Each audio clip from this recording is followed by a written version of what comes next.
Roadium Radio knows how to podcast.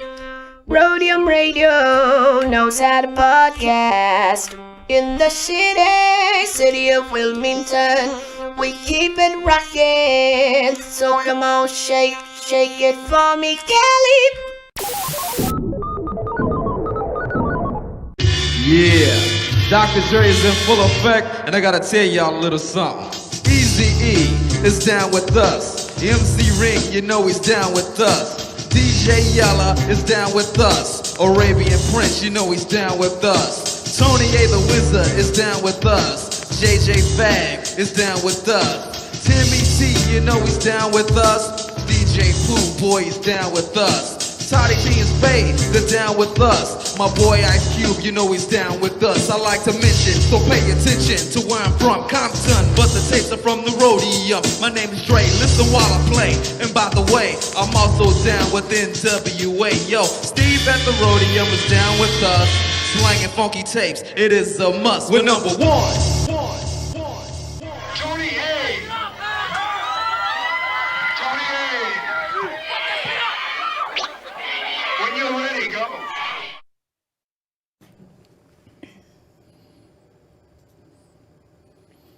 I know you're staring at my hat. It's football Sunday.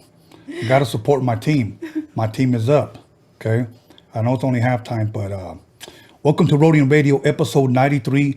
And before I introduce my special guest, well, at least one of my special guests, got a couple of announcements I got to make. First of all, I want to thank everybody for subscribing to Freaky Tales Podcast. I want to thank everybody for liking, sharing, commenting. I don't care if it's positive or negative. It's all good. And once again, thank you very, very, very much. Other than that, I want to thank everybody who has been purchasing and supporting us, buying these hard copies. I still have a handful of the High C albums. I still have the mixtapes, the 88 Boom and Bass, the 86 in the Mix, the 24/7, the Dope Beats, the In Effect. 4 of them I did, 4 of them Dr. Dre did. So once again, for those that still want to get a hold of those hard copies. Now, as far as the Blu-ray is concerned, here's a quick update. There will probably be about another week or so, okay? We just have a problem with our company that's having a little issue pressing them up. Why that is, I don't know, but that's where we're at right now. Other than that, people have been hitting us up about the Freaky Tales podcast on Spotify. We've had an issue with that as well. Give us a few and it'll be up soon. So you know what? If I have any more announcements, I'll say it during the break, or you'll be able to see it when we come back from our break. But without further ado, please allow me to introduce my first guest of the night, Sara S. Yes. Or Sara Shine. Yes. You're shining. How you doing? Thank you for having me. I'm good. How are you? I'm very, very, you know what? I'm blessed. That's the way I like to say it. I'm Definitely. blessed. Every day's a blessing. You know, I always tell people that ask me, how are you doing today? I say, as long as I'm not dead in jail or in the hospital, Exactly. it's a blessing. We're good. Yes. Yes, in these times. So now, I'm not sure exactly how far you came from, but how was your drive coming over here on a Sunday It wasn't evening? bad. It wasn't bad at all. It was like no traffic. So yeah. It was easy. Right? Yeah. Now, I know there's football. Football started today. Are you at all a sports fan? I am. I like the 49ers. The 49ers. Yes. Okay, that's cool. I was, as long as it's not the other team. Yeah, no. You know, Sorry. all good. I know people are probably going to hate me. I guarantee you right now on the live chat, they're saying the Cowgirls, the Cowgirls. It's all good. I got a thick skin. What about basketball? You're a basketball fan. Yep. I like the Lakers. The Lakers. Yep. Think we're Yeah. going to take it this year? Oh, for sure. For sure, huh? Yeah. Okay. We're looking good right now. You know who the team that I don't want to face? Not that I think that they're better than us, but I think that they do give us a hard time are the Clippers. Yeah. You know, they match up well against us. Right. So I'm hoping the Denver Nuggets beat them. Yeah. That would be good. Baseball. Dodgers. Dodgers. Yeah, so I like the LA teams for baseball and basketball. Okay. Yeah. Now, do you attend any games at all? When you can? I never have. I've been to a Dodgers game like when I first moved to LA years ago, but that's been a little while. But I've always wanted to go to a Lakers game, so that's definitely on the checklist when we can go back to being at live shows, right? Yeah, to normal. Yeah. You know, there's a lot of things that I'm not one of these homebodies. I like to be out and about. Right. Is there anything that you miss doing today that you're not able to now because of this whole COVID thing? I'd say just getting out with friends, like just being in like social functions, lounges, going to a concert, stuff like that.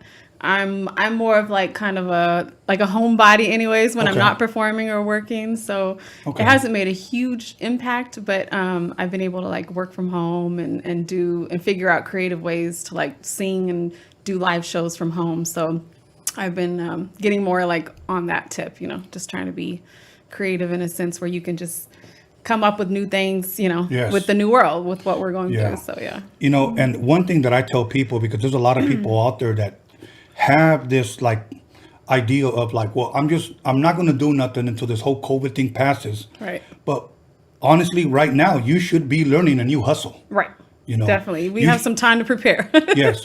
I always tell people it's not how you come out, so to speak, the trial, Right. but it's how you go through it. Right. And you could shine Right. like Sarah, or you could just be down at the dumps and drink your life away, and Right. hopefully things that There's definitely two choices. right, two choices. Now, so you say you're a homebody. Yeah. Anything on TV that you recommend? Maybe you've been watching. Are you a Netflix girl? Do you Yeah. what documentaries? I'm definitely a Netflix girl. I gotta look on my phone. Go ahead. I've been watching. Hold on a second. I'll tell you right now. Don't tell me Cobra Kai. I can't believe I don't remember the name of it. It's called New Girl with Zoe. Zoe Deschanel is her name. She's really good. So I've been watching I'm on season 3 of that, but it's comedy. It's kind of like Oh, okay. It's kind of like The Office a little bit, just like Okay. but romance comedy. It's fun. All right. Yeah. You recommend it to anybody out there? Just girls that like romance comedy stuff. Okay. Yeah. You know which one people have recommended to me, and I haven't gotten a chance to watch it because when I find out there's already so many seasons, I'm like, I'm not going to start from the beginning. Right. I think it's called Zark. Yeah. Have you seen that? Yeah. Is it pretty good? It's pretty good. Yeah. Yeah. Okay. Yeah. I didn't All get right. too deep into it, but I just watched the first couple. Okay. Now, Yeah. before we start getting into the meat of your interview, you like boxing? Yeah. MMA, any of that stuff? Yeah, I watch boxing. Yeah. Yeah? Not a lot, but I'm into it. Yeah. Okay. Yeah. See, I think that's cool because I meet a lot of females. Well, when I interview them, a lot of them are just not into anything. I just like novelas. No. Yeah. Yeah. I used to watch soap operas back in the day, but now I'm more like I have a recording studio at home, so I'm either like writing and singing or I'm watching something on Netflix. But yeah. That's dope. That's Yeah. dope. Okay, so where is Sarah originally from? Where did you grow up at? I grew up in Los Osos. I moved there when I was 3. It's a small little town. And I moved to Oceano. I'm not sure if you know where that is, but it's like right next to Napomo. Okay. So it's about 15 minutes north of Santa Maria area. Okay. And I moved there when I was 15 with my mom and my stepdad, and just went to high school at Arroyo Grande High School. And then that's where I met Dominator and started featuring as a singer for them and CLS, and then met Tomas Solis, who I'm sure you've heard of. Yeah. And he had a label at the time. He was kind of like the only label in our hometown. And so he was like, well, who's this girl that keeps singing on your hooks and stuff like that? And so they basically just gave me a shot when I was 19, and they're like, we want to do a whole album on you. And Art really pushed that for me, and so did Tomas, because a lot of them were like, no, we just want her to sing in the background. But Art had his own studio in his house at the time, so he was like just grinding and putting out every artist in the 805. He goes by Dominator. But so he was really like the first producer that I worked with, and helped me put my album together. And then Okay. we just went on the road and started doing our thing. That'll work. That'll Yeah. work. Now, let's go back a little bit because you mentioned that you moved with your mom and your stepdad. Now, I like to say, as a youngster, as a little girl, Right. teenage girl, what type of music were you raised with? For an example, what would your stepdad play? Right. What would your mother play? My mom would play like Crystal Gale, and like she would play Sade. My stepdad was more into like rock music, but I went to a gospel church at a young age. So Okay. I would have my mom drop me off at this like almost all black church down the street in Yeah. Oceano. And I just started to have like this love for gospel music. So I was listening to more like Aretha Franklin and the Patti LaBelle's, and my mom was kind of like, where is this coming from? Yeah. But it was just like in my heart and my soul to like, just take it in and understand like the old school era and, like the Tina Marie's and stuff like that. So that's Yeah. what I grew up listening to. That's awesome. I'm glad you mentioned that about church, because a lot of those artists that you mentioned started off in the church. Yeah.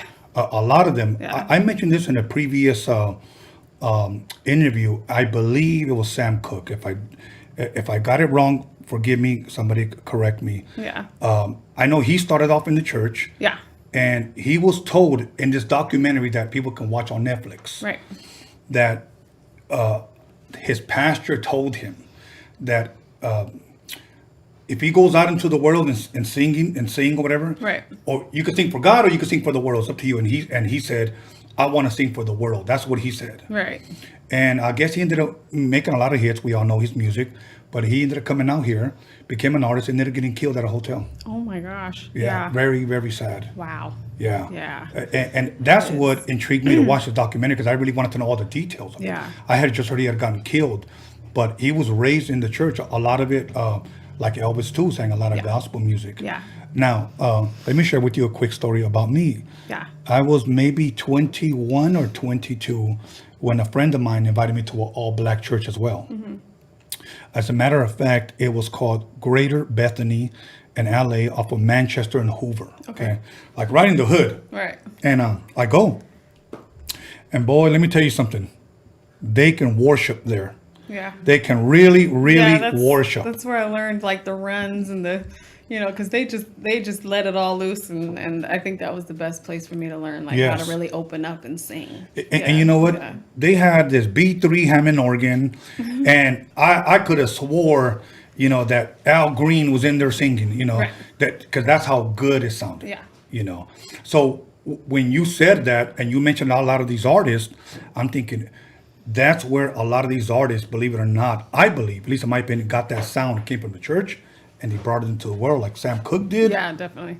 So Yeah. And you can hear that rawness and that grittiness in their voice, Yeah. A lot of that is just being on stage at a young age in church and Yes. getting comfortable in front of an audience, Yes. So that was a good start for me, because the pastor would throw me on stage and I would actually sing in the choir, like Really? at a really young age. Yeah. So that was my start. Just, Okay. singing So for that God. was your actually beginning of singing? Yeah. And about how old were you at this time? 12, 13. Wow. Yeah. You weren't scared? You weren't, I was a little bit, yeah. My dad is actually a gospel singer. When Okay. my parents divorced, I would visit him like in the summers. He lived in Bakersfield. Mm-hmm. He was the only one that sang in the family. So in the summers when I was a kid, he would throw me on stage and I would sing like at like 4 and 5 years old, like do little duets with him. Yeah. So I kind of was comfortable, just being on stage with him. And then when I moved with my mom, I wanted to keep going to church, and that was just a place where I found an outlet to, Wow. be able to use my voice. I have seen another documentary on Ray Charles. Yeah. Okay. And a lot of people believe it or not, like I had a hard time understanding, but I had to be considerate of the time that when he was playing his music, Right. people were saying that he was taking, if you will, gospel hymns or gospel music and just giving it worldly lyrics according to these critics. Yeah. And that's why they were such against it, even to the point where they were calling it the devil's music. Right. I mean, I love his music. I didn't say anything demonic about it. Yeah. But I just thought like, wow. But I guess at that time, it was so different. Right. They were know. super judgmental. Yes. And now things have really opened up since then. Like, even if you do R&B and they might call it worldly or the devil's music or whatever, which is really crazy to the left, you just stay who you are, and no matter what genre you do. So I'm Yeah. not going to be out there, like a Megan Thee Stallion. Like, I respect her choice and what she does, but I know who I am, and I'm going to Yes. probably keep my clothes on and, and sing it. And it is what it is. We all just have to know our lane and, Yes. and rock it. Exactly. And be who we are. So, My dad shared with me a story years ago. he wasn't really a Elvis fan, but he Right. told me a story one time on how things have changed. He said at one time he saw Elvis perform live on TV. He was a youngster, and the way he would move his legs, Right. okay, going back and forth, his hips, that television got so upset Yeah. that they would only show him from the waist up Oh. because they were trying to say that it was too perverted. Oh, You know, wow. but it's funny how far we've come. We've come a long ways. Yeah, yeah. We've come to WAP, Yeah. Cardi B times. It's totally different. And like I said, like I respect anybody in any type of lane. Like, you know, it's we all have different backgrounds. We all have journeys of Yeah. what we come through, and it's just it molds you and makes you better, or Yeah. you know.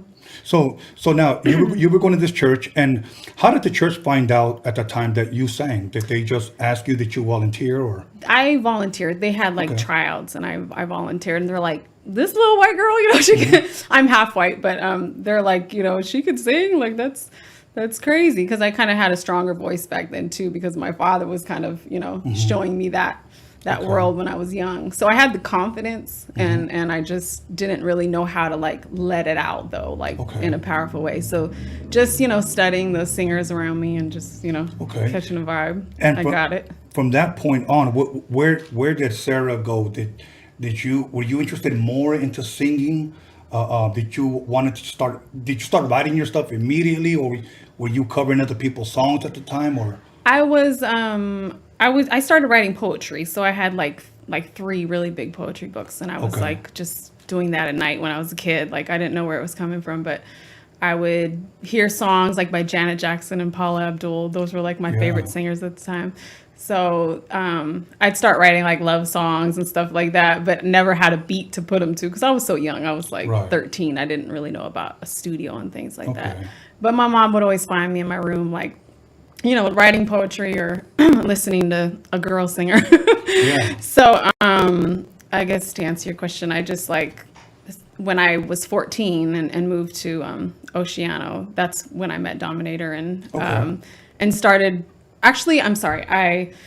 There was a guy named Blink. He was like a promoter in town, and he asked my mom, because he heard from me singing at the church. And he was looking for a singer in his studio. This is before I met Dominator. So he asked my mom to meet him, to drive me to a McDonald's parking lot so I could sing for him in the parking lot. Really? And I was 14, yeah. And he was a big promoter at the time on the West Coast. Okay. And so he wanted to book me on some shows. And I remember my mom going like, okay, you know, because I was like her little baby. And she's like, I don't know about this music industry. My mom wasn't really into it at the time, but she's always been supportive. She just was more of like, you know, of course, a protective mom. Of course. Like, okay, what's my daughter about to get into? Right. So I just remember like singing like some loud Mary J. Blige song at like 14 in the parking lot, and then this promoter going, "Oh my gosh, you know, you've got a talent, and you know, I want to start booking you on some shows and stuff like that." So I believe that's how Dominator heard about me, through a friend that knows him. But anyways, it all ended up connecting, and that's how Right. I ended up, you know, being the girl that features on a lot of Yeah. stuff. Growing up, did you play any instruments at all? I played the flute and I played piano. Yeah. Okay. Yeah. And do you still play? Yeah. Oh, okay. Yeah. You know, I don't have the patience to play piano. I try to Yeah. go to school to try to learn, and I didn't have a good teacher. Yeah. You know, I'm a slow learner, but once I know it, I would master it. But this guy was just not a good teacher. Yeah. And I didn't have the patience. No, the teachers really help. I played the flute a lot better than the piano. And then, Okay. you know, as I've just like gotten older, I'm doing a lot of like playing by ear and watching YouTube videos. Yeah, and I'll just sit there sometimes on the weekends and just play and come up with new song ideas. So I'm not great at it, but I can get by.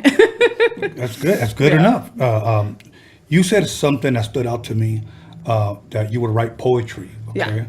Yeah. The reason why I find that very interesting, because I've been podcasting now. September 11th was just Friday, and we've done 1 year. Right. And this is show 93.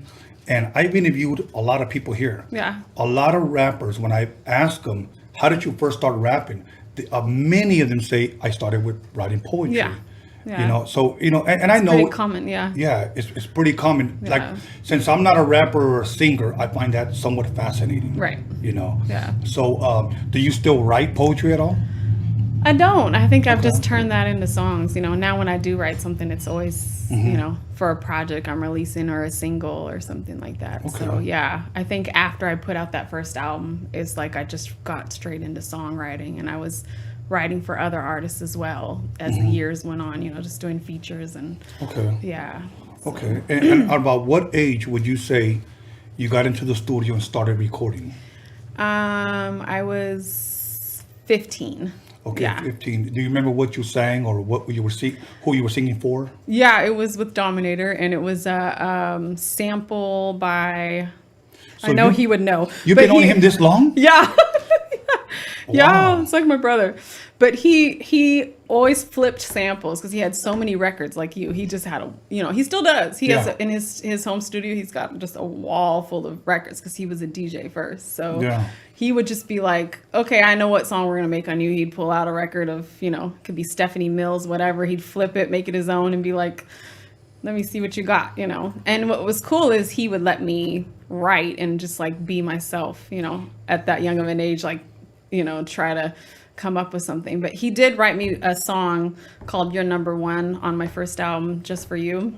And that song that he wrote was the one that took off, and people really, started to hear my name more. We got radio interviews off of and performed at a lot of car shows, opened up for a lot of big people, just from that song that he wrote for me. So Wow. I would do that song and like a couple others. So yeah. Wow. Yeah. Well, one thing about him is very, very creative. Yeah. And I was sharing with you before the show. I think we were just up there like 2 months ago because me and my team were putting together a Chicano rap documentary. Right. And we started on doing some theme music. Mm-hmm. Nothing that nobody's gonna rap off or sing off, just like theme music. Right. So I chose him because I want to say maybe about 2 years ago or a year ago, somewhere around there. Somebody sent me one of the videos and said, this guy's really, really good. Yeah. I had never heard of him. Oh, wow. So like I said, maybe about 2 years ago. So I just messaged him. Yeah. And I just said, one day I would love to work with you. Yeah. And here we are. Yeah. That's And awesome. he's connected with everybody. So Yeah. Yeah. As a matter of It's a lot fact, when I support. first interviewed him, he talked very highly of you. And he's the one that kept telling me, you need to get her on. You need to get her Oh, on that's here." cool. Yeah. So we That's made my that family. happen. I'm glad you're here. Thank you. So now you're welcome. So now you record that first song, and obviously you said that you did a lot of shows, but what was the response? Did you get any negative response back? I mean, I think some people didn't know if I was Spanish or not. Okay. We were doing mostly car shows, and it was all Chicano. Okay. So sometimes I'd get those looks, and okay, that's a white girl or whatever.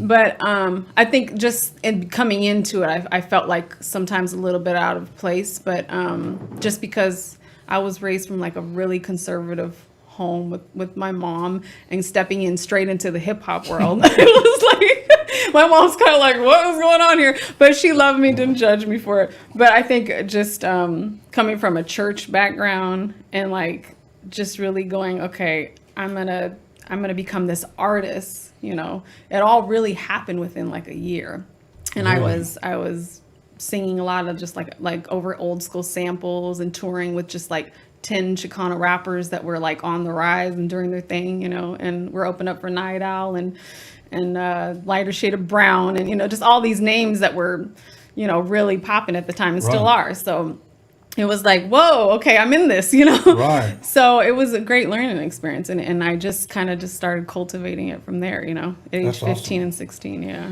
That's awesome. It's funny how you said you went and started performing, in front of all these Chicanos, Yeah. doing shows with all these other Yeah. rappers as well.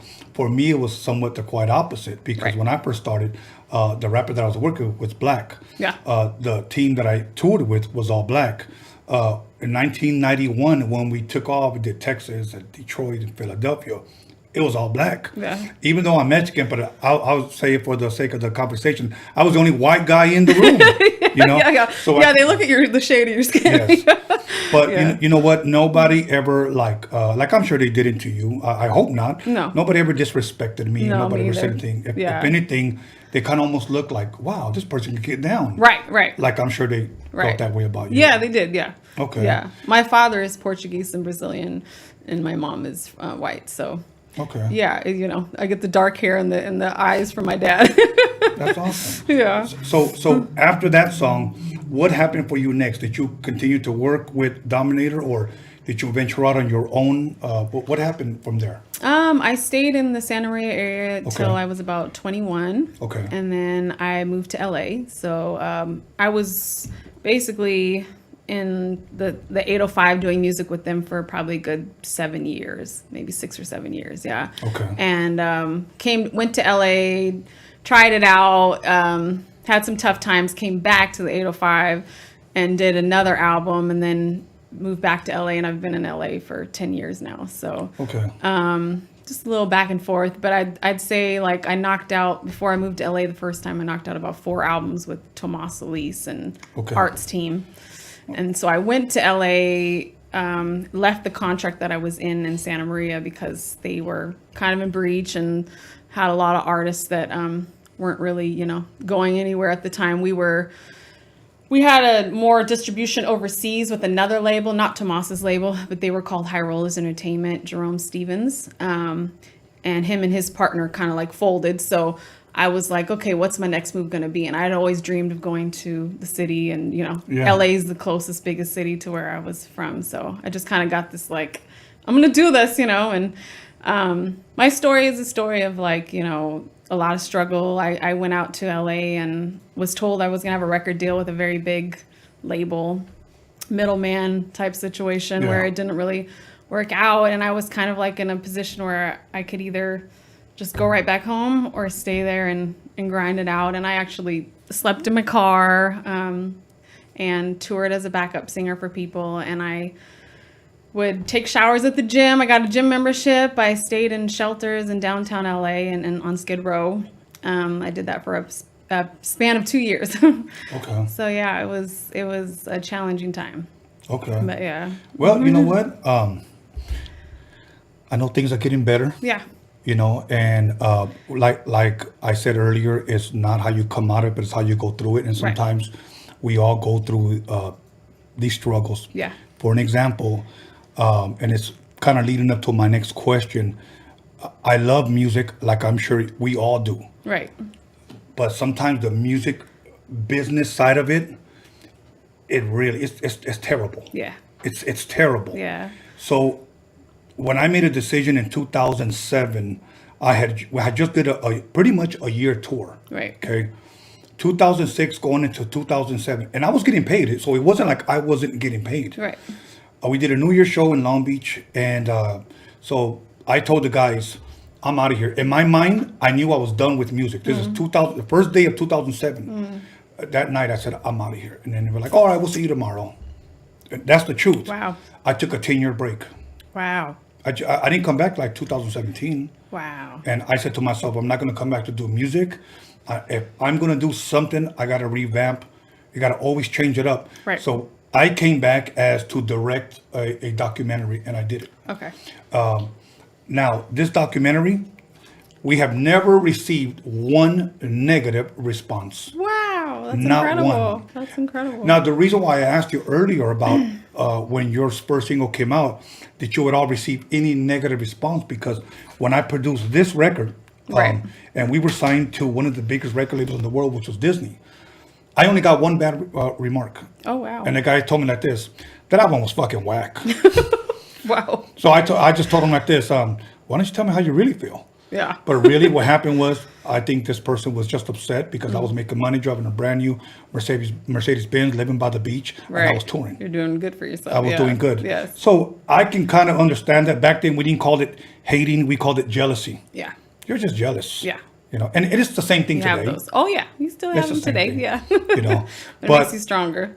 now, before we go to break, let me ask you a quick question. Yeah. You growing up in music, loving music, recording music. Yeah. How do you feel about the music side, of the business side of the music? I think just as an independent artist and getting close to a couple major deals a couple times, and having to make those decisions and seeing that side of it, where it's really just about money and packaging, and sometimes the talent doesn't even really fit into the equation. Yeah. You know, I had to kind of take a step back from it and go, okay, how can I pave my own lane, take what I've built already from my hometown, and come out here and just, you know, stay focused and continue to create music and get out and perform. And that's just what I've done. I've learned how to just, you know, be my own engine and be a independent artist that's respected in a way that isn't like, you know, trying to do whatever it takes to get to the top. So it's I can say, you know, just from seeing both sides of it, I'm glad I've stayed independent. And that I've been able to work with a lot of great people, and, you know, just have those relationships. That's awesome. Yeah. That's awesome. You touched on a couple of things that we're going to touch on when we come back. Okay. Because I know you released 10 albums. Yeah. 10 albums. So we're going to talk about those when we come back. Okay? Awesome. So cool. Don't babysit that beer now. Okay? Yeah. Okay, everybody. Once again, call somebody, text somebody, slap the shit out of somebody, and let them know that Sara Shine is in the motherfucking building. We'll be back in 10 minutes. Don't go nowhere. Don't fuck around. Come back. Welcome to Roadium Radio, and I am your host, Tony A. the Wizard. We started a GoFundMe page because we need you to help us meet our goal. And our goal is to release a Chicano rap documentary. And we need you to be a part of this. Everyone who contributes will have certain incentives offered to them.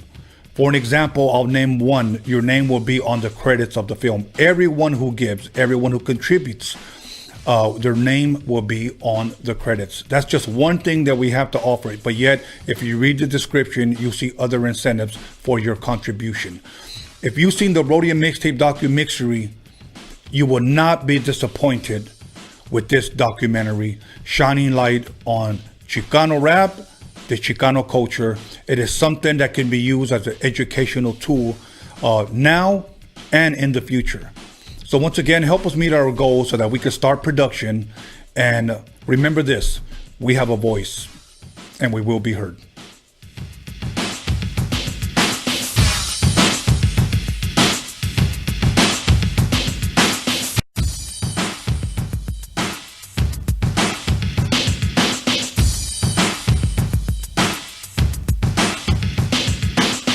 What it do is Mr. Little One chilling on Roadium Radio with the one and only Tony A and John motherfucking Elkins, boy.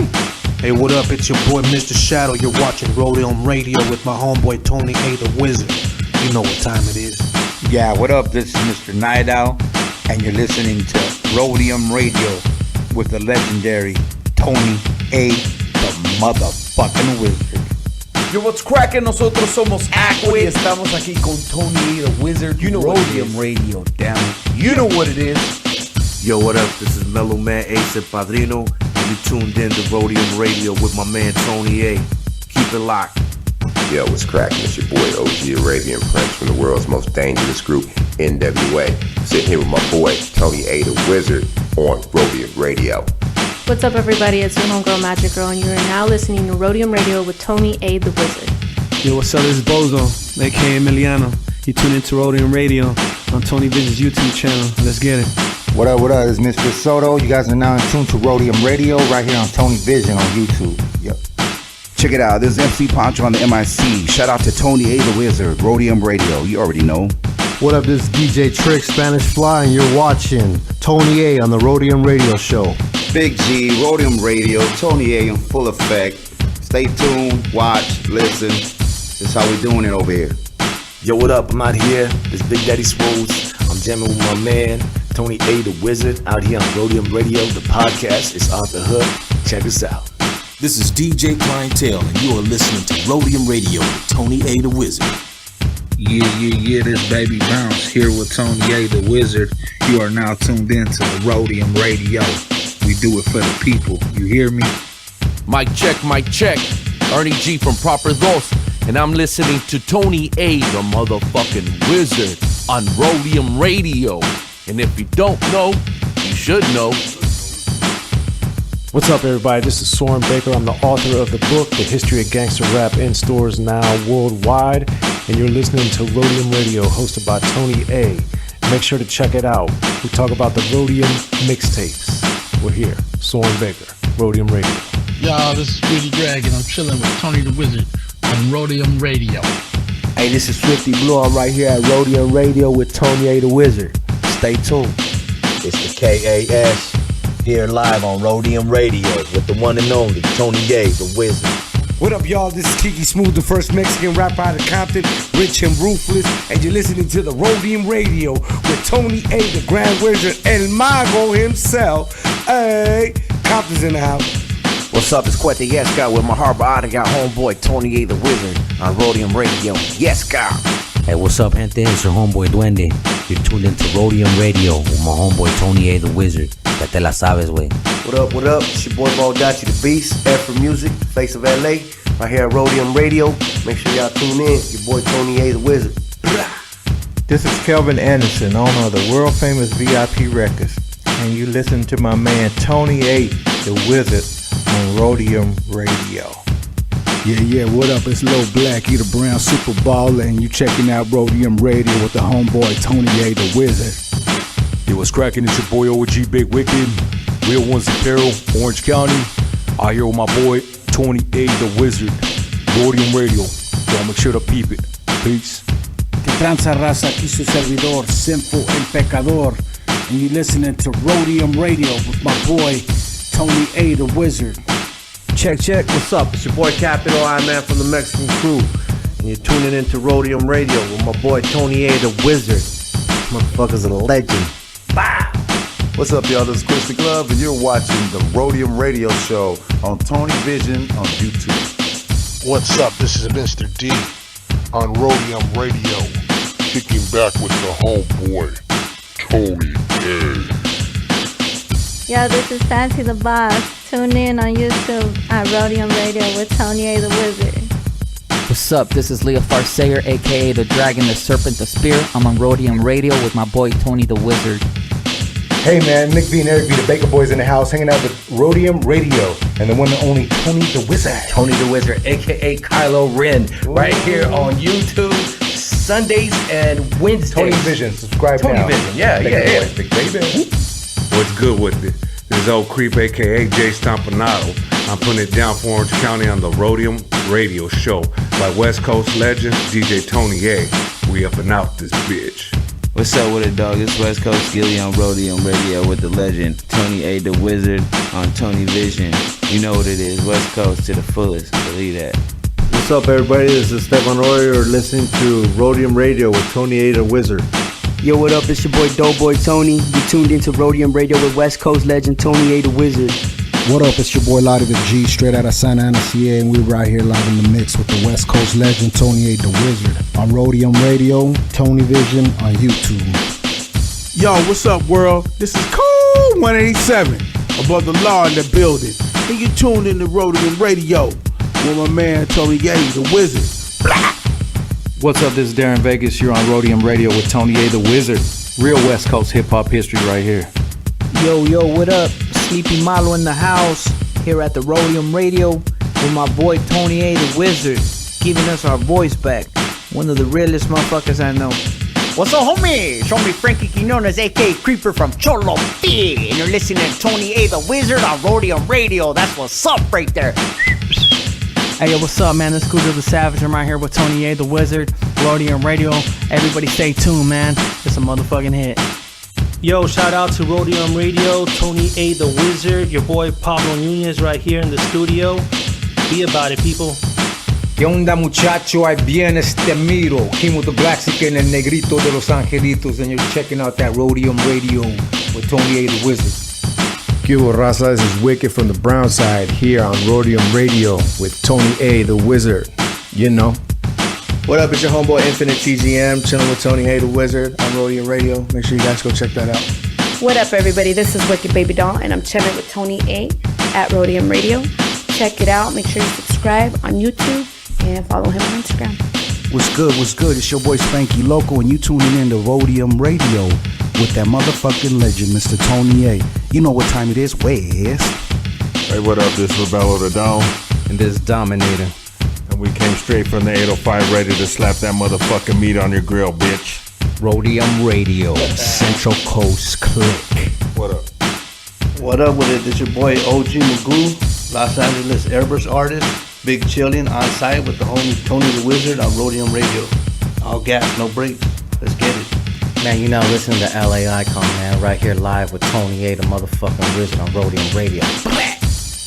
What's up? This is Esa Daz, the Spanish Fly, with that reintroduction right here on Roadium Radio with my boy, the wizard, Tony A. Yeah, what up? It's Spanish Fly MC, Big MOC, Mr. Most MC, on the Roadium Radio Show, baby, with Tony A, the Grand Wizard. Let's go. Johnny D from Spanish Fly on Roadium Radio. Your one and only Theo with the giant Cheeto. Hey, what's up, everyone? This is Trish Toledo, and I'm over here with Tony A, John motherfucking ELKINS, and DG Media at Roadium Radio. Make sure you tune in every Wednesday and Sunday at 7 p.m. Hey, what's up, everybody? It's your girl Blanca. Bobby D presents Uncle Snoop's Army. Chilling right here at Roadium Radio with Tony A, the Wizard. Make sure you tune in Wednesdays and Sundays at 7 p.m. on YouTube. What up, West Coast and all hip-hop fans? This is your girl, Violet Brown, and I'm here with Tony A, the Wizard. Yo, this is Daniel Jones, the D to the motherfucking G Media Clips.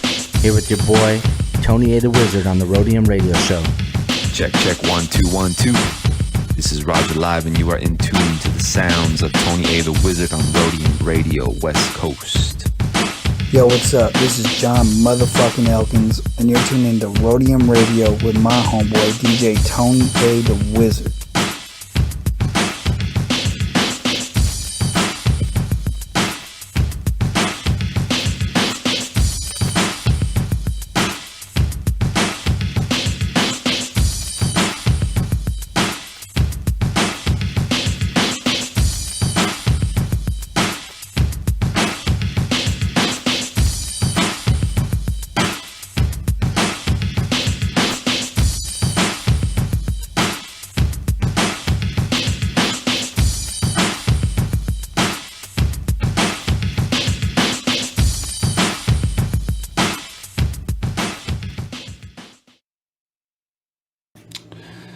Welcome back, everybody, to episode 93 with the podcast that slaps you across your fat ass with a fat ass dick.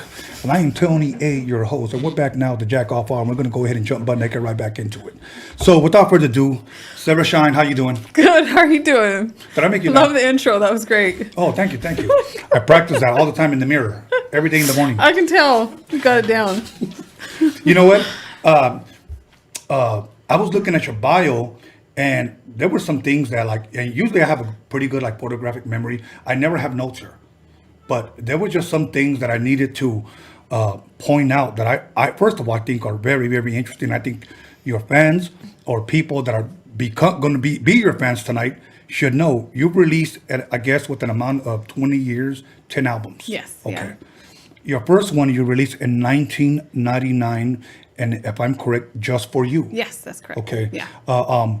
Do you remember the producers or the producer on That was Dominator. Okay. Yeah. Dominator. Yeah. And how was the feedback from that album? It was really good because they had already heard me on CLS and Triple C. So locally, people were like, okay, well, we've heard her name. That's Sarah S. Now she's doing her own thing. So it was cool because they showed me the same type of love that they showed them. Awesome. So, yeah. Awesome. Okay. And then you came out with Enter My World. That was 2001. Yeah. Can you tell us a little bit about that one? That was not with Tomas. That's when I went with Jerome Stevens. Okay. So I've done a couple albums with both of them, but that's when we all went over to High Rollers. Dominator did too. And Dominator produced that, and so did Daryl Dawes. Daryl Dawes is out of Santa Maria, and that's where I kind of went a little bit more like the R&B flavor. Okay. Started dabbling like in the soul music a little bit more. So yeah. Okay. Yeah. Okay. You know what? And since you're saying the R&B, who would you say, if not growing up, maybe at that time, who were your inspirations when it came to R&B? I'd have to say I was listening to Donnell Jones. Okay. He was one of my favorites. Dave Hollister, Faith Evans, and Mary J. Blige, and Kelly Price. Awesome. Yeah. Awesome. And what was the response on that album? That's your second album. It was a little I had good and I had bad because Uh-huh. a lot of people wanted to hear me still just sing over like the old school samples, Uh-huh. which is what Dominator kind of created he helped create that sound. Yes. So I think people were expecting me to just stay with that, and I was kind of growing more love for the R&B since that was what I was like more raised on. Right.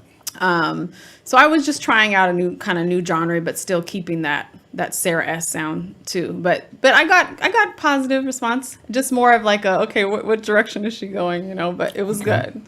You mentioned Tomas. Yeah. Are you familiar with Murray Brumfield? Yes. Okay. Yeah. I interviewed Murray here. We had such a great response. A lot of people wanted to hear his side of the story. Right. And then he also recommended Tomas. So eventually I will have Tomas Yeah, here as you well. should. He's got some stories for you.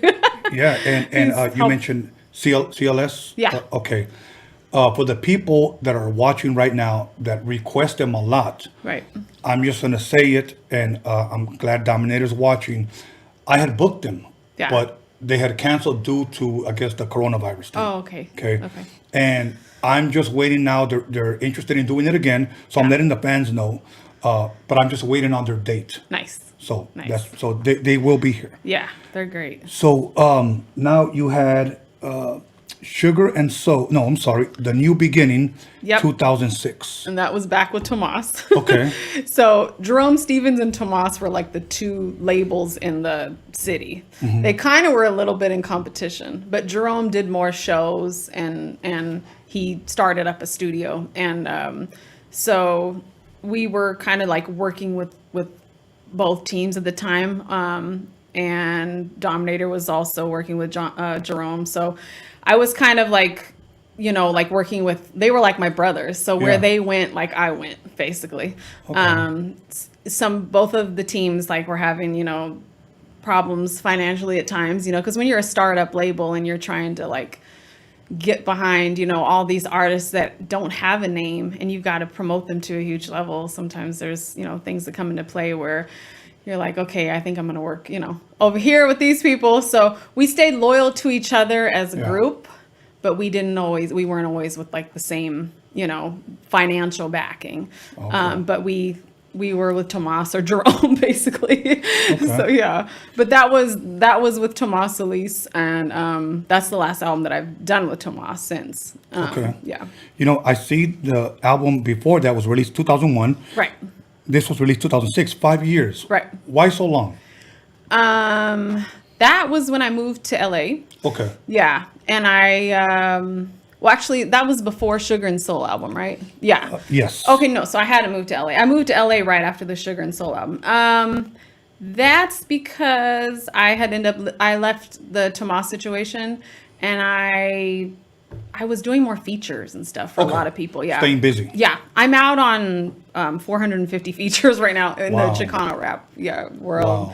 Wow. So, and Okay. I've featured with like big names like Spice One and Bone Thugs and Harmony. I've featured on a song with Curtis Young, who's Dr. Dre's song, his son. Yeah. So I worked with some cool people. Awesome. And we'll get a little bit more into that.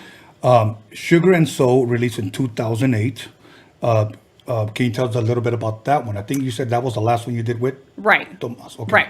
No, New Beginning was with Tomas. Okay. And then the Sugar and Soul was with High Rollers Entertainment. And that was like really, we went back to the old school sound because people were like, we want to hear more of that. So Dominator produced a lot of that, and he featured on that one as well. So it was Awesome. cool. Yeah. And Awesome. we were just touring a lot. Let me see. I'm trying to get them right by the year. Okay, with Sugar and Soul, and then you had Shine Hard, if I'm correct, or Yep. Okay, Shine Hard. I'm trying not to No, get ahead that's of myself. Okay, Set It Up in 2013. Oh yeah, Step It Up. Yeah. Step It Up. Yeah. My apologies. No, you're good. That was my first one I put together on my own when I moved to LA.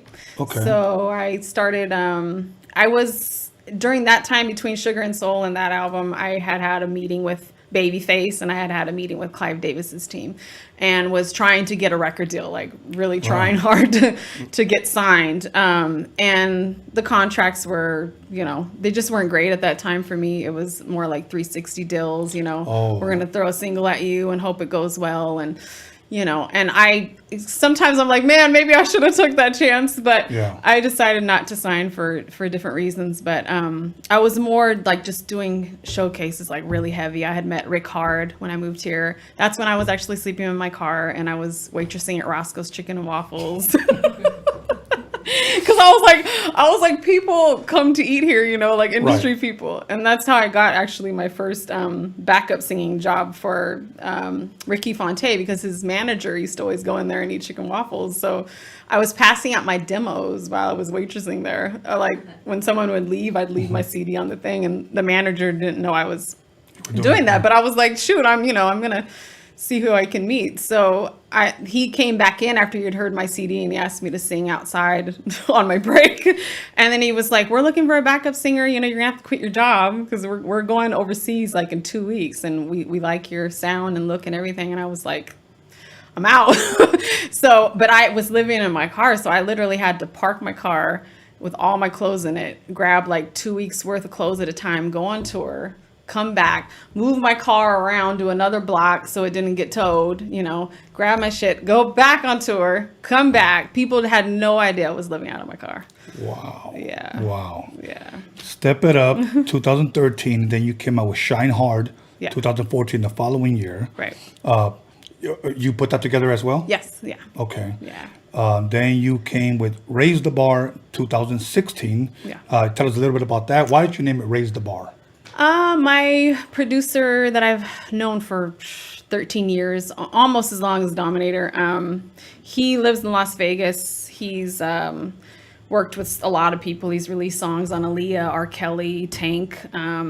He's somebody that I met when I was hustling my CDs in LA the first year. I used to write on them with a Sharpie and go out there and sing on the block. And he walked by me one day and was like, you remind me of a young Tina Marie, because I was actually singing out there with a microphone and I had a whole setup and I'd make like 200 cash, in 5 hours and be like, okay, I'm going to go to Roscoe's now and waitress. Like that was my daily thing when I wasn't, doing shows. But he ended up being like a brother to me too. He's out in Vegas now, but he just was like, you remind me of a young Tina. I just want to make an album on you, like, and let's call it Raise the Bar. So that was his idea. His name's Pyramid. Shout out to Pyramid.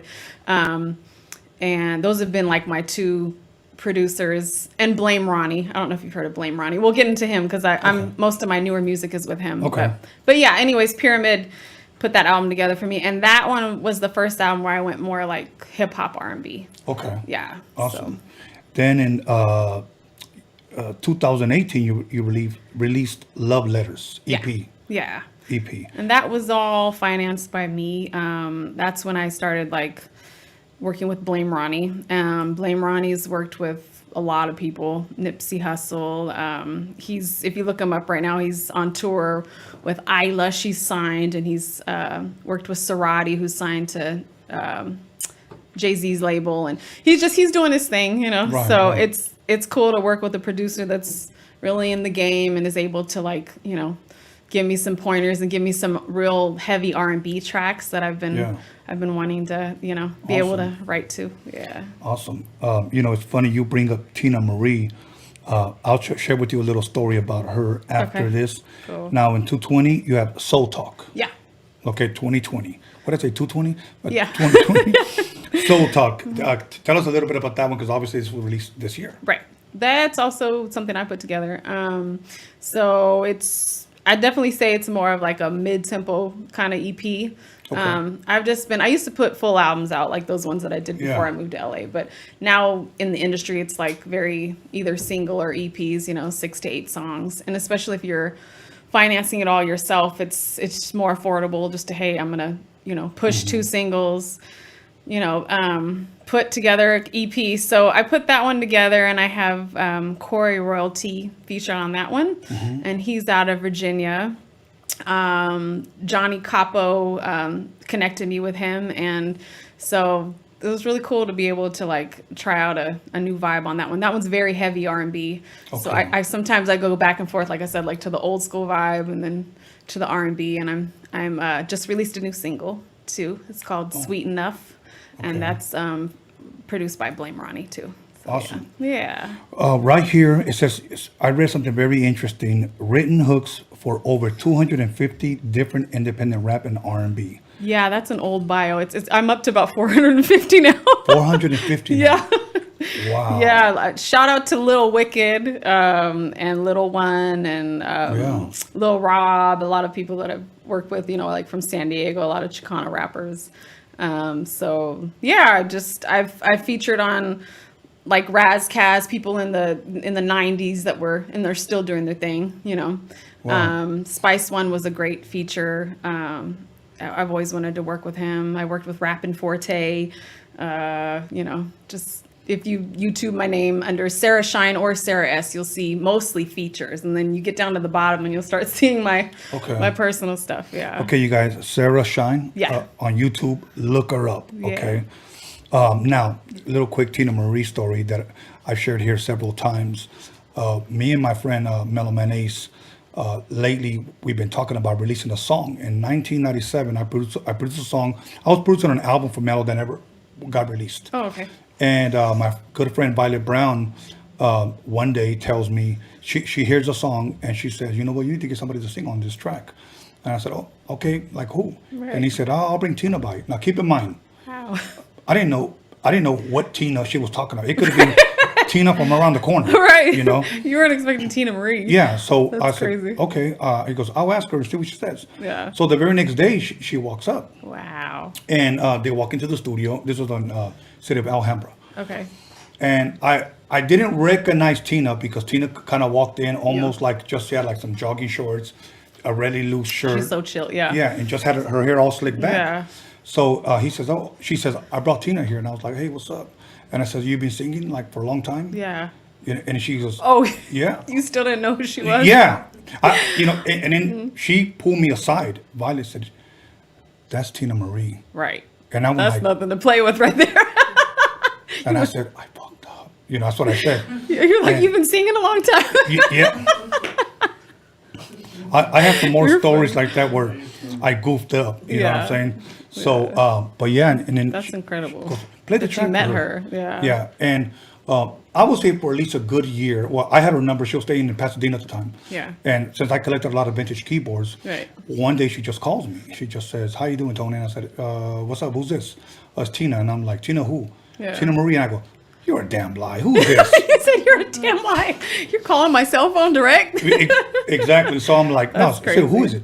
Yeah. But it was really her. She wanted to borrow one of my 88 key Fender Rhodes pianos. Oh, wow. That I used to have. She could play every instrument. Yes. I saw her live one time at a casino in, I think it was Bakersfield, but I remember I was in the second row because I was there with one of her tour managers. I got to meet her, but like, it was more just like a, hey, she's signing autographs. It was a real quick meet and greet, but just to see her live before she passed, it was like 5 years before she passed. It was incredible. I was like, wow, and to be compared to her, I've been compared to her a lot over the years. I am Portuguese, awesome. From my father. So, and I was raised singing, listening to her. And so it's quite a compliment. Yeah, most definitely. Yeah. In the next door, in the room next door, I actually still have the 2-inch reel with her voice on it. That's crazy. So me and Mello have been talking about it, and we mixed and mastered it. Okay. We were getting ready to release it. We were going to get ready to sign to either Interscope or Warner Brothers. We had 2 major deals. Long story, but the deals fell through. Yeah. I'll tell you off camera how it fell through. Okay. But we were expecting big things off of that album. Right. And it never happened. That was going to be our first single. She was going to be in the video, everything. Right. It never happened. But we've been talking about releasing it. Okay. Only reason why people have been asking me to release it is because even though she was paid, me still lacking the business side of it, I never had her sign a release. Oh. So I don't have the rights, if you will. I see. I don't even have proof that I even paid her. Wow. But I remember my friend was there, right, who can vouch for me, but I don't think that'll that's a hold word, up. right. Yeah. They want to see it on paper. Right. Yeah. So, you know what? I wanted to touch on something that you said, and I know you touched on it again, but it says, as soon as As Sara arrived in LA, she landed a regular gig at BB King's in Hollywood every Saturday night, and then waitress at Roscoe's Chicken and Waffles, and has slept in her car for over 2 years. Yep. And it says sold her CDs at night on Hollywood Boulevard. Yeah. Now, this may sound goofy, but that's really true. That's Yeah. really- Yeah. And Yeah. nobody knew that you were just crashing out in your car? No, my mom didn't even know for a long time. You know, she's like my best friend, but I just was like, oh, I'm renting a room over here, or I'm, you know, and it was just like, I can just look back at that time, and I just had such a strong hunger within myself, and I had such internal, street smart. Like I knew, like, okay, I'm gonna go sleep in the parking lot. I would stay in the extended stay hotel parking lot in a really nice neighborhood. I can't remember. It was like off of the 101 freeway. And because I knew there was a security guard at the front desk all night. And he would usually just walk the parking lot. He didn't know I was sleeping there, but every night I would go brush my teeth at the gas station and wash my face, put my hair up in a bun, and go and put my seat back, and I would write music in my car. And there'd be nights where it was like raining like crazy, and I was cold, and I had blankets, and I had to get up early in the morning and go do a receptionist job, and then at a law firm, and then I would waitress at night. And on the weekends, I would just pack up I had my speakers and my mic in my trunk, and I would just go sing and hustle my CDs. So that was like my life for like years until I got that first backup, Wow. gig. Yeah. But I just started saving money because I wasn't really making a lot at both jobs. So I got my own place eventually. But yeah. So then she toured as an opening act for oldies legend Brenton Wood. Yes. Okay. Yeah. And it says together they performed a duet that she wrote for both of them titled Sweet Memories. Yeah. That was an amazing experience. Jerome Stevens with High Rollers Entertainment. I had already moved to LA, and they were still very supportive of me, just like Tomas has been. There's never been bad energy. It's like even though, like, how families, you don't talk for a little while, you come back and you're like, okay, you're like our daughter, we still support you. But Jerome always booked a lot of old school groups like the Shirelles, and Brenton Wood was one of his main acts. So Brenton Wood, is got the car shows unlocked and the casinos, and he has such a huge fan base. Yes. So I used to get drunk to him all the time. Yeah. Yeah. So I met with him in the studio for the first time, and I was like kind of starstruck because I had already toured with a lot of big people, but I was just like, I loved, like you, I grew up listening to him and loved his music. And Jerome was like, you're going to write with him, and I need you to write him a hit song. And I was like, oh my God, okay. So I wrote us a duet, which is called Sweet Memories. And then Brenton, we clicked, we got along well, and he's like, how would you feel about opening for all of my shows? He goes, it'll give your name a bigger platform, and we can open up with your song that you wrote for us. And I was like, wow, yes, of course, So I went on tour with him just like on the weekends, and I had to keep my day job because he wasn't, off the mic. Right. I mean, it wasn't that great of money, but it was enough to get me out to where the show was, and he would, cover the hotel and pay us, a few hundred or whatever. But I had a manager at the time, Paul Morello, who I have to shout out. Paul was my first and actually my only manager for about 10 years. So he was my manager under Tomas's label and under Jerome's. He just went with me where I went, and was on the road with me, or my road manager. I just sang at his wedding a few years ago. But I say that to say that he went on the road with me on these Brenton Wood shows, and we opened up for James Brown. Wow. Which is at the Greek Theater, which was incredible because Brenton Wood is in that whole lineup of, just like every great singer you can think of. So we opened up for Shaka Khan a lot because Brenton would do shows with her. So it was like I was sharing the stage with all these just amazing artists, and to be on the same stage as James Brown, like he came on like an hour after us. It was like I was sitting in the audience like I made it, you know what I mean? It was just one of those moments I'll never forget. So that I can say being with Brenton Wood, it was probably one of the best experiences I've experienced as an artist. Yeah, that's awesome. I did a show with him. We when we were touring with his album, and we did a car show. That's when I first met him, and I'll tell you a little story after on what when I asked him, "Where you been? Like I haven't heard of you in years." Yeah. Like all of a sudden he just popped up and started performing. Yeah. I'll tell you the answer he told me because I don't want to put him on blast. No, Brenton is gonna keep going until the wheels fall off. Like I was just amazed at his energy and like just how everybody knows every word of his songs. Yes. Like yes. every word. Yes. Put it this way. Okay. Yeah. We found out that maybe for this song, Art LeBeau owned all the rights to Brenton Wood. Right. I found out later that he owns, I think, his whole catalog. Whether that's true or not, at least for the song, we were trying to get cleared. Right. I was doing mixtapes in the 80s, and we were doing original songs on mixtapes. We didn't know they were going to go anywhere, but off of these mixtapes that we have here, that's how we got our record deal. Somebody at Disney heard it, they came to the Swami, they wanted to sign us. But I had a song where my boy High C would rap to Brenton Wood over a Brenton Wood beat. Oh, that's crazy. And they got a hold of it, but they were saying, and I didn't know if this was true or not because I didn't know the business. I was 21 at the time. Yeah.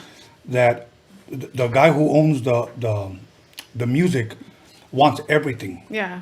Like he didn't want to get paid. Right. Like when we cleared I'm Your Puppet, and we made I'm Not Your Puppet, we paid him like $5,000. Wow. You know, that's decent. Yeah.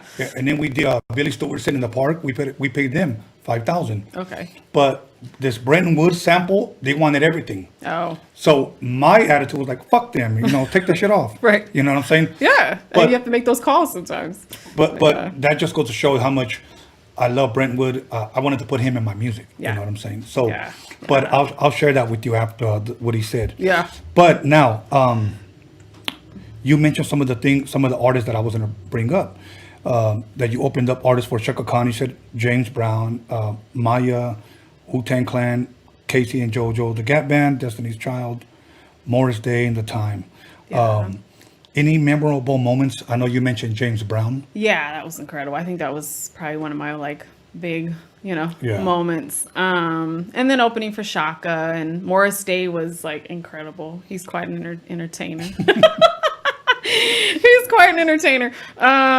Destiny's Child too was really dope. And then over the years, I've opened up for Bobby Valentino at a big show in Glendale, and who else? I've opened up for a lot of R&B people, and then I've just continued to do. Before the pandemic, I was doing probably like 3 shows a week in LA. Really? Yeah. So I'll get back to that, but. Yeah, this COVID blocked once this everything. Is over, yeah, yeah. So now I do like Friday night lives from my house, from my home studio, and I just like sing, get on there and do covers and go live with people. Okay. So, yeah. Okay. It's funny you say I've never when you said you saw James Brown, that was kind of like your moment. Yeah. Okay? For me, it wasn't a performance. I don't get starstruck, but for this one person, I did. Right. It was weird. Are you familiar with the NAMM show? Yeah. Okay. Yeah. A couple of years ago, even though we got in with our badges, I went in the wrong way, and I was like, I was with my son. Oh. And I was like, there's nobody here. So I just opened the door and there was a guy walking towards me. Oh. A security guard had this man by the arm. So I didn't really bother looking at him because I thought, maybe he got in trouble. They're escorting him out through the back door. Oh. So I just walked in, and one of the guy holding this man said, "Hey man, you're supposed to be back here?" And I said, "Yeah, man, I got my badge." So I looked up, and we bumped shoulders, and I go, "Hey!" And I was about to say something. Oh. It was freaking Stevie Wonder. Oh shoot. Yeah. Oh, that's crazy. Yeah. I ran into him at Roscoe's when I was waitressing there. I wanted to give him a CD so bad, but they wouldn't let me get close to him. Wow. Yeah, that's crazy. But he was with one guy, and he bumped into me, and I was like, "Man, what the fuck?" Yeah. But it was. But that was Stevie Wonder. I'm glad you didn't. Get crazy. But instead with of what the fuck, it was like, "Oh fuck." Right. Yeah. That turned around real quick. Yeah, it was crazy because I was starstruck because who didn't grow up listening to Stevie Wonder? Who doesn't love Stevie Wonder? Iconic, yeah. Yeah, so incredible. For that moment, I was like, shoot, I bumped shoulders. Yeah. So now I can lie and say I rubbed elbows with Stevie Yes, Wonder. you really did though. I'm glad you didn't knock him out. So, there was one thing that quite a few things, as you see, I highlighted some. Yeah, that's cool. Thank you for Doing your history. Well, I love history. So Yeah. Sarah Shine is often referred to as the truth. Yeah. And thank you. That's my story. Like the sleeping in my car and the hustling CDs and just being that artist that was really on the street, like grinding and putting flyers on cars. I have a single I put out called The Truth. And there's a video with it on YouTube. It's actually gotten like probably the most views out of a lot of my songs. It's a favorite by a lot of people, and I was performing it and people would be like in tears in the audience, and it's like, it's not like a poor me, oh, I went through this type of song. It's like I laced my boots up and I was a soldier about this, and I never wanted like sympathy. It was more like just to let people know, like, I'm a female. Not only am I a female, I'm not choosing to go this route. I'm choosing to go, like the industry route. I'm choosing to go a route that's all heart, that's all hustle, that believes in herself and willing to, go through some things that probably the normal female wouldn't, wouldn't go through. So I knew that my strength and who I was as a person was setting me apart from, just the average artist that comes out and waits for things to come to them. Yes. I got out and I got it, Okay. So. Before we give your shout outs, in closing, I want to ask you something. Yeah. Say there's a female artist out there, whether she's a singer, a rapper, musician, or even a male rapper, singer, whatever. Right. They hear your story, okay? And maybe they think, man, you know what? She's so talented. What's chance do I, what's I'm trying to find the right formula words. like to What chance do I have, in other words? Oh, okay. You know what I'm saying? Right. What type of encouragement would you give these people that are watching? Right. I'd say, just do what feels right in your heart, but also put that common sense with it, because, you can go the route that I did and sleep in your car and struggle and, and try to do it the gritty way. If you have that kind of a backbone, right.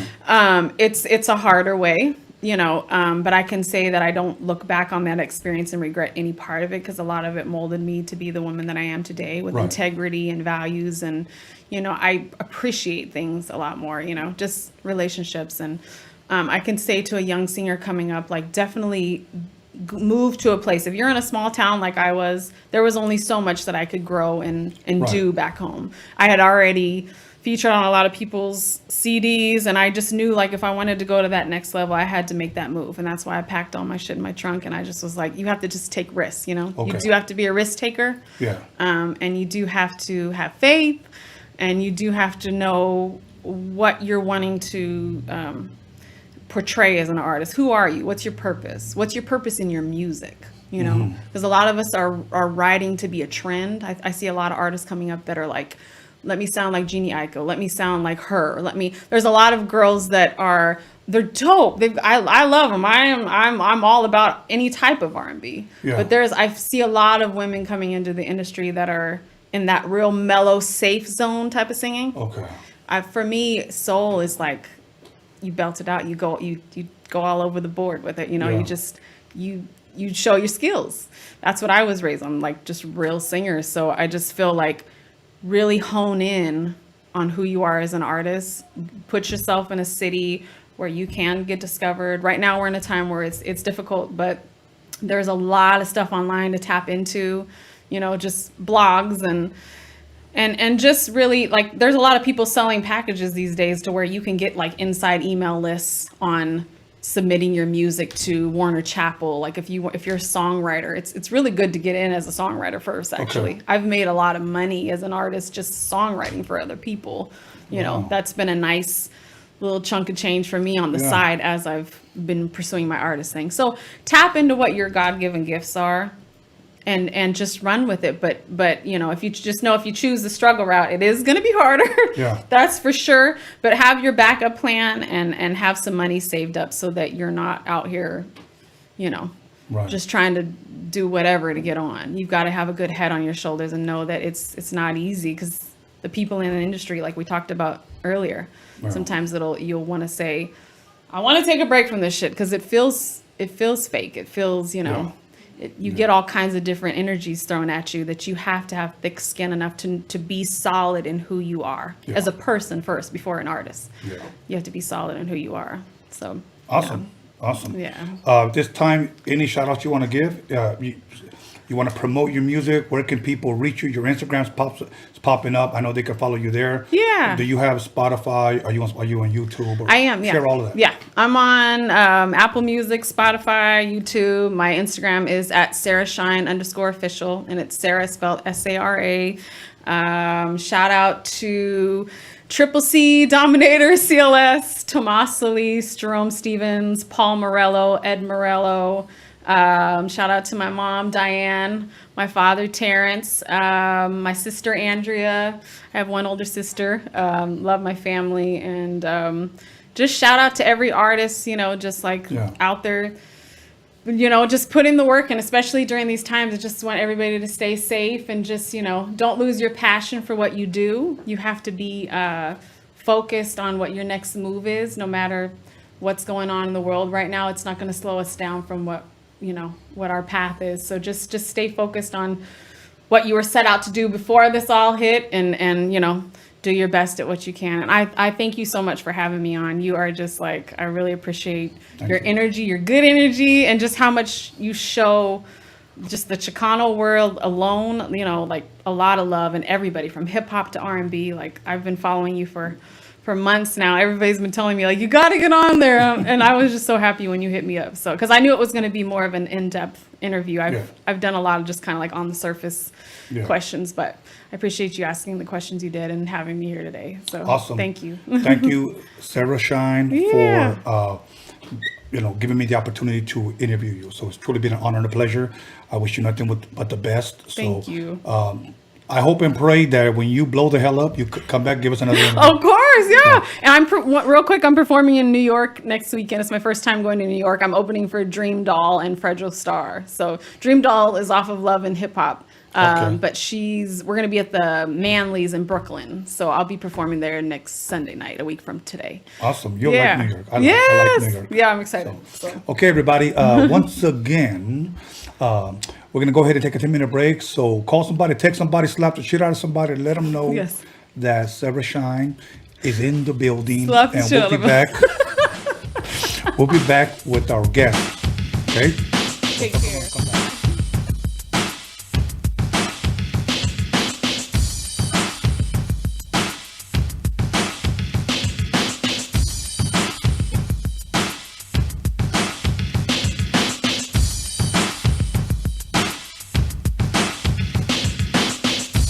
What's up, it's Bella. I'm here on Roadium Radio with my boy Tony A the Wizard. Stay tuned. Yo, it's Ray Monique on Roadium Radio with Tony A the motherfucking Wizard. Tune in and subscribe. What's going down, everybody? This is Big Rich G here at Roadium Radio with Tony A. You guys gotta check this out, man. Don't miss out. Tune in. It's your boy Producer A here at Roadium Radio. It's your boy Tony A. Make sure y'all subscribe every Sunday, Wednesday, 7 p.m. with the dopest podcast popping in the motherfucking West Coast. Make sure y'all subscribe. Peace. Yeah, this is Pablito here at Roadium Radio. I'm here with Tony A the Wizard. Tune in. What's cracking? It's your boy Noel G in the house, aka Hector. You guys know what time it is, right here with the Roadium Radio Show, hosted by your boy Tony A the Wizard. Keep listening. We got something good for you. What's good, beautiful ladies? It's your boy MC Magic, Tony A the Wizard. You already know. Roadium Radio Show. Turn it up. Yo, what's hood good with y'all? This your boy Big Prodigy from the legendary South Central Cartel, and I'm over here chilling with my homeboy Tony A the Wizard on the Roadium Radio Show. Make sure y'all like, share, and subscribe to the page on YouTube. And by the way, check out that interview with yours truly. You dig? Wes. What's up, guys? This is Mayito. You're watching Roadium Radio with Tony A the Wizard. Hey, what's up, everybody? This is Little Silent from BOTG, the voice of the ghetto, man.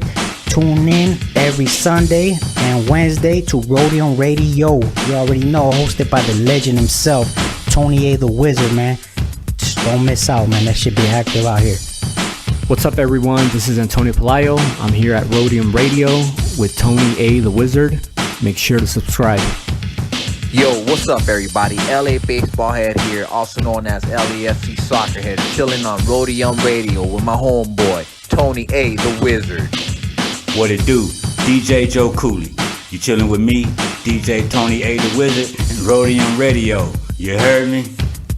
What up, everyone? This is Solita. Tune into Roadium Radio, hosted by Tony A. the Wizard.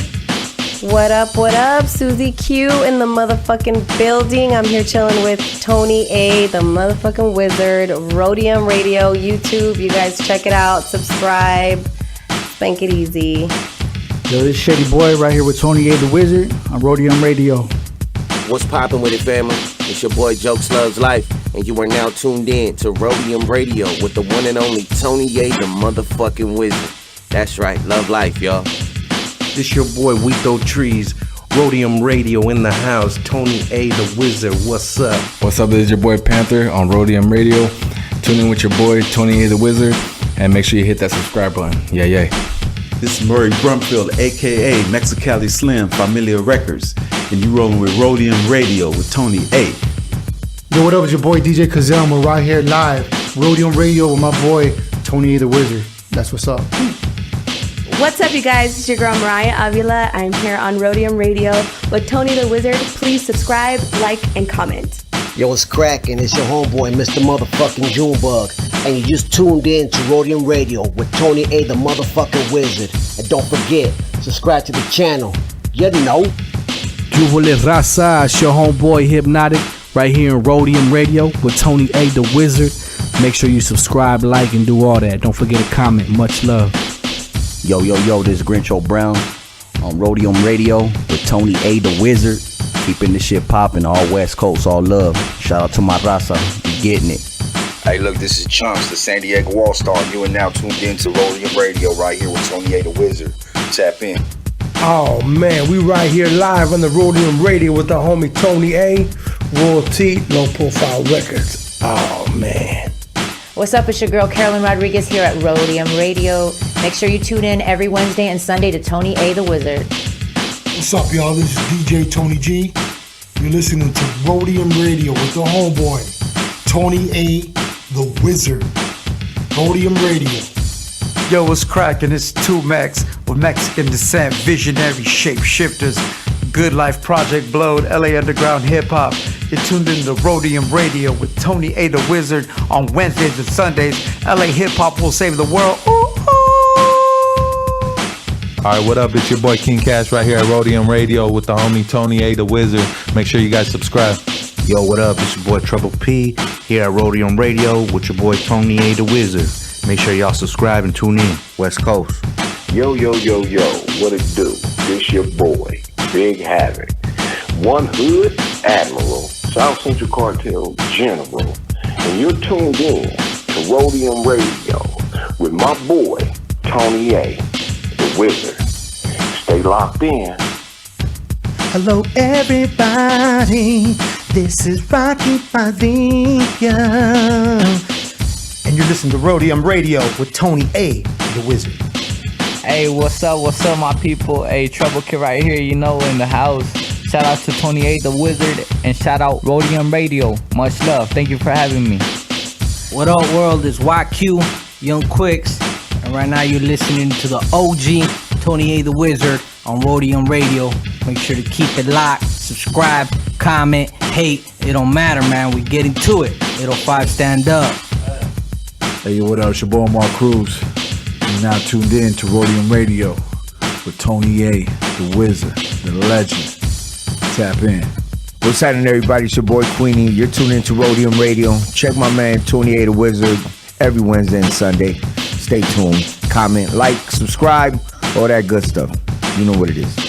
What's up, pimpin'? It's your boy Johnny Boy, aka Mr. Las Vegas, at Roadium Radio with your boy Tony A, the Wizard. Yes, catch us every Wednesday and Sunday. Yeah.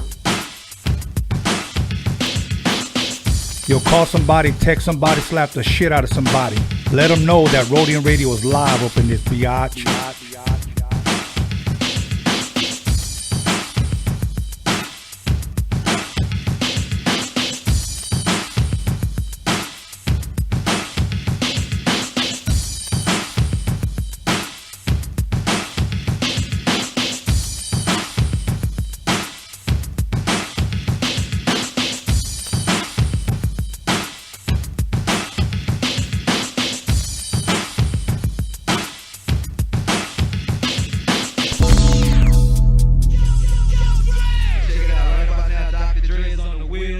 about to cold tear shit up. Hey, yo, D, you got a level? D, hit record, man. Get busy, easy, and Tony A on the 12 techniques, see? Here's a little something about a nigga like me. They never should have been trying to take from me. Yo, this is your main man, me.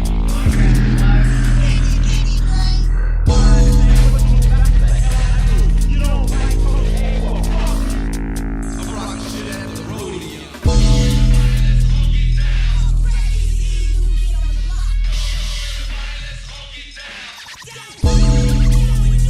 Let's do 1, 2, 1, 2. Right about now, you need the motherfucking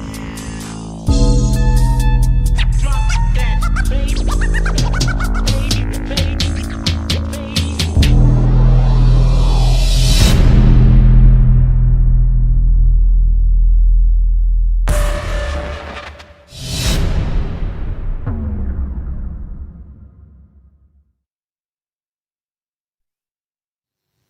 Lonzo, you ready? Yeah, I'm ready. You ready? Yeah, I'm ready. You sure? Motherfucker, I'm ready, goddamn!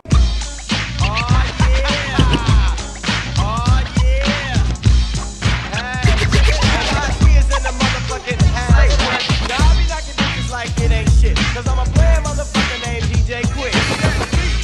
It's a full-time jack move. Billy Joe, yo, homie, make the track move. Freestyle, me and mama keep the big chicken. Sweat dripping, girlies in the middle when you chew. Walked in the house, got shot. 1, 2, 3. Motherfucker, don't down. This shit. This is it, y'all. Granddaddy. I'm kick your ass. Cut. We're good. Welcome back, everybody, to Roadium Radio, episode 93. Once again, I want to encourage everyone to subscribe to Freaky Tales Podcast. We go live every Friday at 7 p.m. We talk about the paranormal, spooky, ghost story type of shit. So once again, subscribe there, share, comment, like, talk crap. Doesn't matter. It's all good. Doesn't bother me. You got to have thick skin to sit right here where I'm sitting. So other than that, let me go ahead and introduce my very special guest who's waited very patiently because sometimes it does get a little hot in here. So without further ado, Elvia Cadena, ¿cómo estás? Muy bien, ¿y tú? Good, I'm good. I'm good. I'm good. Thank you. How far did you drive? San Francisco? No. Riverside. So it was like an hour drive, but no traffic. You know, I was chilling. I wasn't driving, so I was cool. So you were Just chilling. Huh? You drinking a couple of beers. Yeah, I actually did. I actually drank one before I got here. Now you know what? Today is Football Sunday. Are you a sport fan at all? I'm not. I don't watch sports. No. At all. I'm like at all. Tampoco. I mean, I grew up watching soccer. Okay. My dad, todos los domingos or, Sundays, soccer. And I'm like, el Santos y que que Cruz Azul and things like that. But I never really got like into it. Okay. So. Only time I watch soccer is World Cup. The World Cup, yeah. That's it. Other than that, fútbol americano. Fútbol americano, yeah. So I mean, I have family, Cowboys fans, and that are like all into it. And I'll sit there and like when they have their football, what do they call it? Super Bowl? Super Bowl, or like they get together for the game or whatever. We'll do that, and I'll watch and stuff. But I'm not too much of like, I'm like lost. Like, okay, so what does that mean, or what's happening, or what is that? Yeah. Yeah, during the break, I checked the score because my Cowboys were playing the Rams, and we lost 17-14. But I'm not trying to bring up old stuff, so let's just. He's like, let's move on forward. Yes. So now, let me ask you a question because I like to ask people what they like to watch. Are you a novela person? Do you like movies, horror, documentaries? I used to watch novelas. Growing up, I was like a super novela freak, especially like when I was a little kid. I used to watch a lot of the little kid novelas, and they had a lot of the little dancing and the little groups, like Rebelde. I don't know if you ever I've heard of it. I was all like, Rebelde. And Belinda, do you know who Belinda is? No. She comes out in a lot of the kid novelas, and it was just very interesting. And they had little singing groups, so I was just like, ooh, I like this, But I do like horror. I like scary shit. We Netflix and chill a lot. So I like to watch like Haunted, like all the Yes. super normal shit. I heard you mention Ozark. Yes. Ozark's fucking dope. I like watching shows that have like a bunch of seasons. So like that, I could just, Stay sit there glued. and watch it. Yeah. But you know what sucks? After you're done with like all 12 seasons, It's so upsetting because I'm like, what do I watch now? Like, I really like the American Horror Story. yeah. It's just dope. Every season was like super dope. Are you like a great. Michael Myers, Chucky? Yeah, like that. I saw the Chucky. I was like, ooh, Chucky. Yeah, I like the scary stuff. I grew up on that stuff. As far as Spanish stuff, I grew up like on Chavo del Ocho. Yes, you know. El Chavo. Yeah. Are you familiar with Cepillín? Cepillín and freaking who else? Cepillín was like the main birthday theme song for us. Cri Cri. You know, Cri Cri is my dad used to always put back then, they had the revistas with the CDs, what would they call, like a catalog or something? And he would order like the novela CDs for us. So like all the Belinda novelas, I had all the CDs of their little songs that they had in the novelas. The Cri Cri, he used to bump Cri Cri for us all the time. So I grew up listening to Cepillín, Cri Cri, all that shit. Now I have a little girl, so now my little girl's like all into Cepillín. Like, oh, Cepillín. Yeah, you know what? Cool. I would have mentioned some of the Mexican comedy stuff I used to grow up watching, but a lot of those were They're perverted, dirty. dirty as like hell. the playa ones, what was it called? There was Los Verduleros. I mean, there Los was- Polivoses. Did you ever watch yes. Los Polivoses? I mean, some of them are almost like borderline porn. Like, Yes, I remember like being little and like sometimes my parents would watching movies and then váyanse pa allá, okay, let's go. But I would be like, what the fuck are you guys watching? yeah, one time I remember one time, my mom, rest in peace, she was watching a comedy movie. We used to own a video store, so she would call me. She goes, "Tráeme esta película, bring me this movie." I'm like, all right, grabbed it, take it to her, and then all of a sudden I heard this one guy going, "Ooh." So I was like, what the hell is that? So I turned on, and it was a guy, he was howling, had a girl doggy style. Oh my God, no. And he was howling like a... He was having a good time. Exactly, and I was like, okay, I'm out of here. Oh, that's hilarious. But some of those are like borderline. Yes. Damn. Anyways, how was your weekend going? Oh, my weekend's been great. Yeah? Yeah, Friday we had a movie. I watched Mulan. Okay. The How new was that Mulan. movie? I liked it. Yeah? I mean, I expected Mushu to come around, but that didn't happen. But they always switch it up with the live, the people movies, not the Right. cartoon. They switch it up, but I liked it. Mulan. I grew up watching Mulan. Mulan was like one of my favorite movies. Okay. So I was like, oh, I liked it. Did you ever watch the, ¿cómo se llama? The genie one? Aladdin? Ooh, that one, the people one Yeah, that the they people recently. one, yeah. I love it. Okay. They did What good. about Beauty and the Beast? I wasn't too happy with Beauty and the Beast. See, that was my favorite one. Really? Yeah, I like that You one. liked it? Yeah, I really I mean, did. it was cool, but Same with like Cinderella. I was like, nah. Cinderella was like my favorite movie growing up, and when I watched the people one, I was like, I don't like Cinderella anymore. Let me watch the cartoon one. Yeah. Yeah. What's your favorite, if any, Disney cartoon? You said Disney Cinderella, cartoon. so Yeah, I grew up with Cinderella. That was like the only movie we used to watch all the time. Cinderella. You know which one? I finally remember the name. You ever see one called, I think it was called The Prince of Egypt? Oh my God, that movie is freaking dope. My daughters actually love that movie. They're like, no, I don't want to watch this. It's boring because they always want to watch the same shit. I'm like, I'm choosing today. So I put that and at random times, can we watch The Prince of Egypt, Mom? Yeah, I love it. That's probably the my singing favorite. in it. I love it. Yeah, That's awesome. That movie's nice. So now, where originally are you from? Where did you grow up at? I grew up everywhere. Well, not everywhere. I grew up in San Bernardino. Okay. Or how people like to say San Bernardino.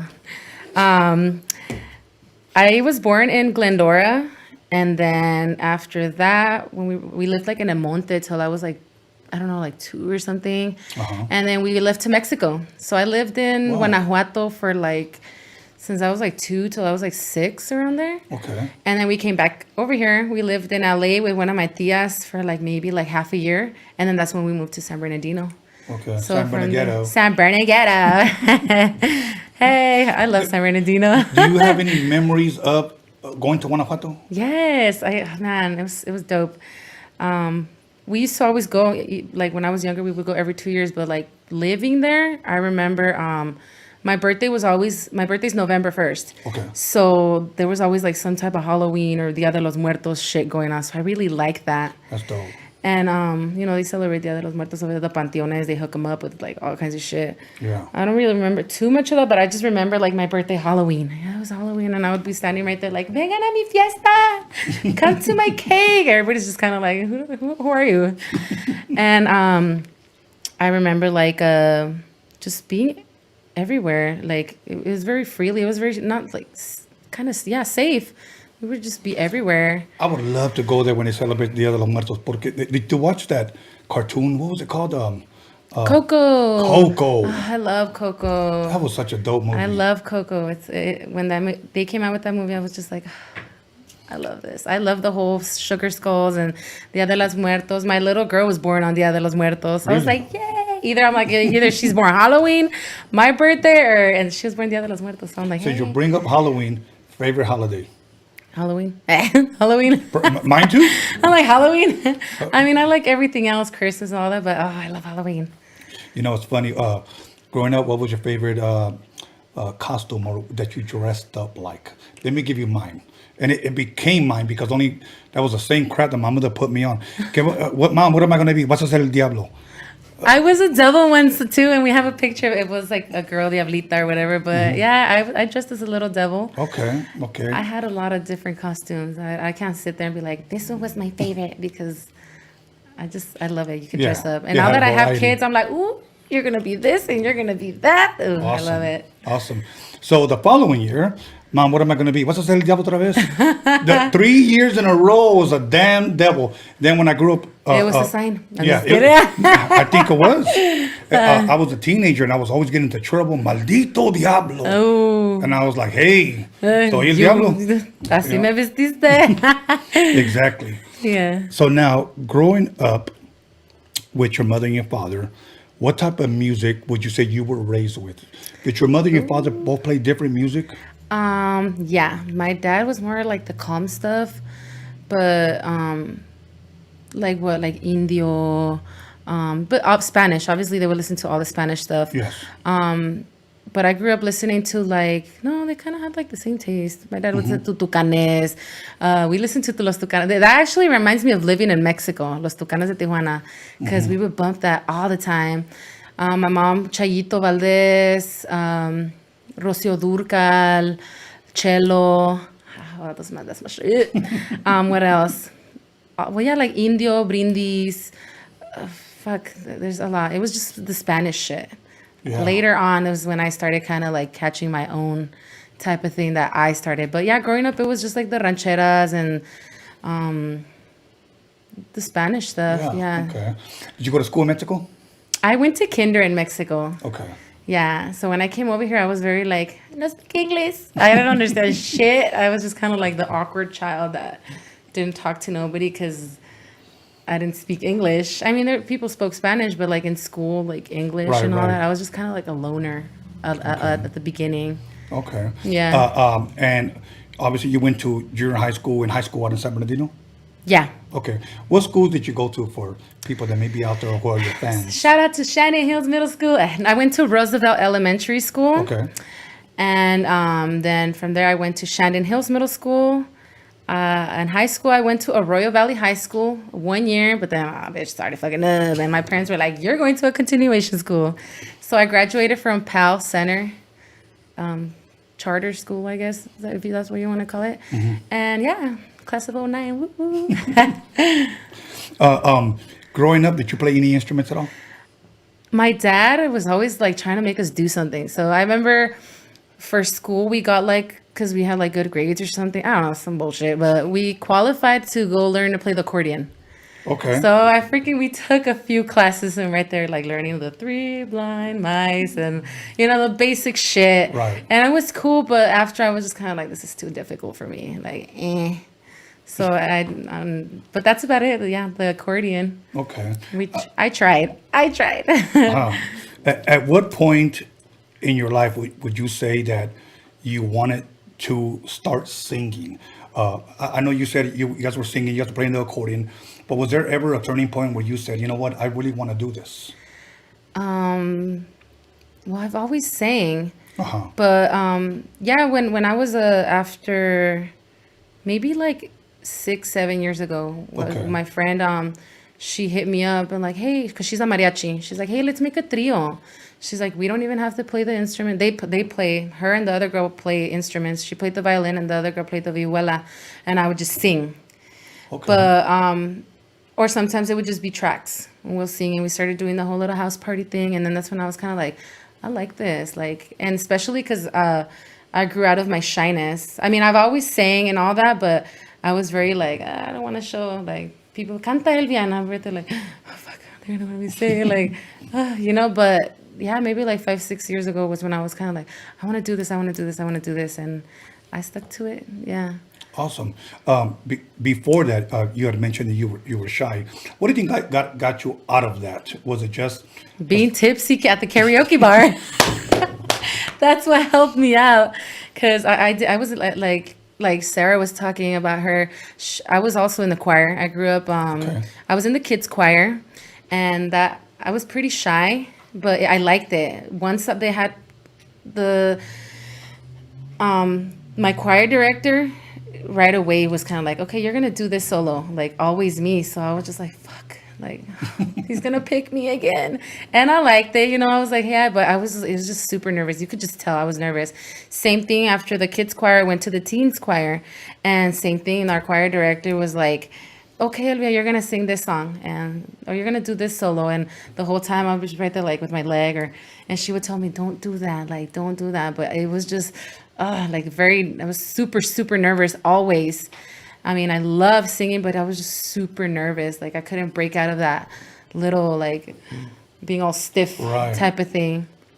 Then later on, I got out of it. I got pregnant really young, and I was just kind of doing that, you know, being the whole mom thing. And after, I was just kind of like wilding out, doing my own thing, until my friend was like, hey, let's do this trio thing. Let's do this, let's do that. And I'm like, okay. And from there, that's when I was like, you know what, I'm gonna stick to this. And eventually, well, since I was already wilding out at the karaoke bar, when she told me about this, I was like, okay, cool, yeah, I'm down. And we started singing at like restaurants and backyard parties and, you know, things like that. So that helped. I'm like, that helped. Awesome. Now, you had mentioned, you know, singing in the church and everything. You mentioned that you loved music, you know, you liked singing. Did you, how would you say, you had mentioned like, don't pick me, or she's going to pick me. Did you like it from the very beginning? Did you like hearing yourself sing? Yeah, I liked it, especially because people after misa was over, ay, qué bonito canta tu hija, or things like that. So I was like, oh, but I was very shy. Yeah. I was more of like, let me be in my room singing. Because I remember the day my dad bought us a karaoke machine. Oh my God, I was just like in the freaking room singing with my karaoke machine forever. And we would, I remember the other day my dad found one.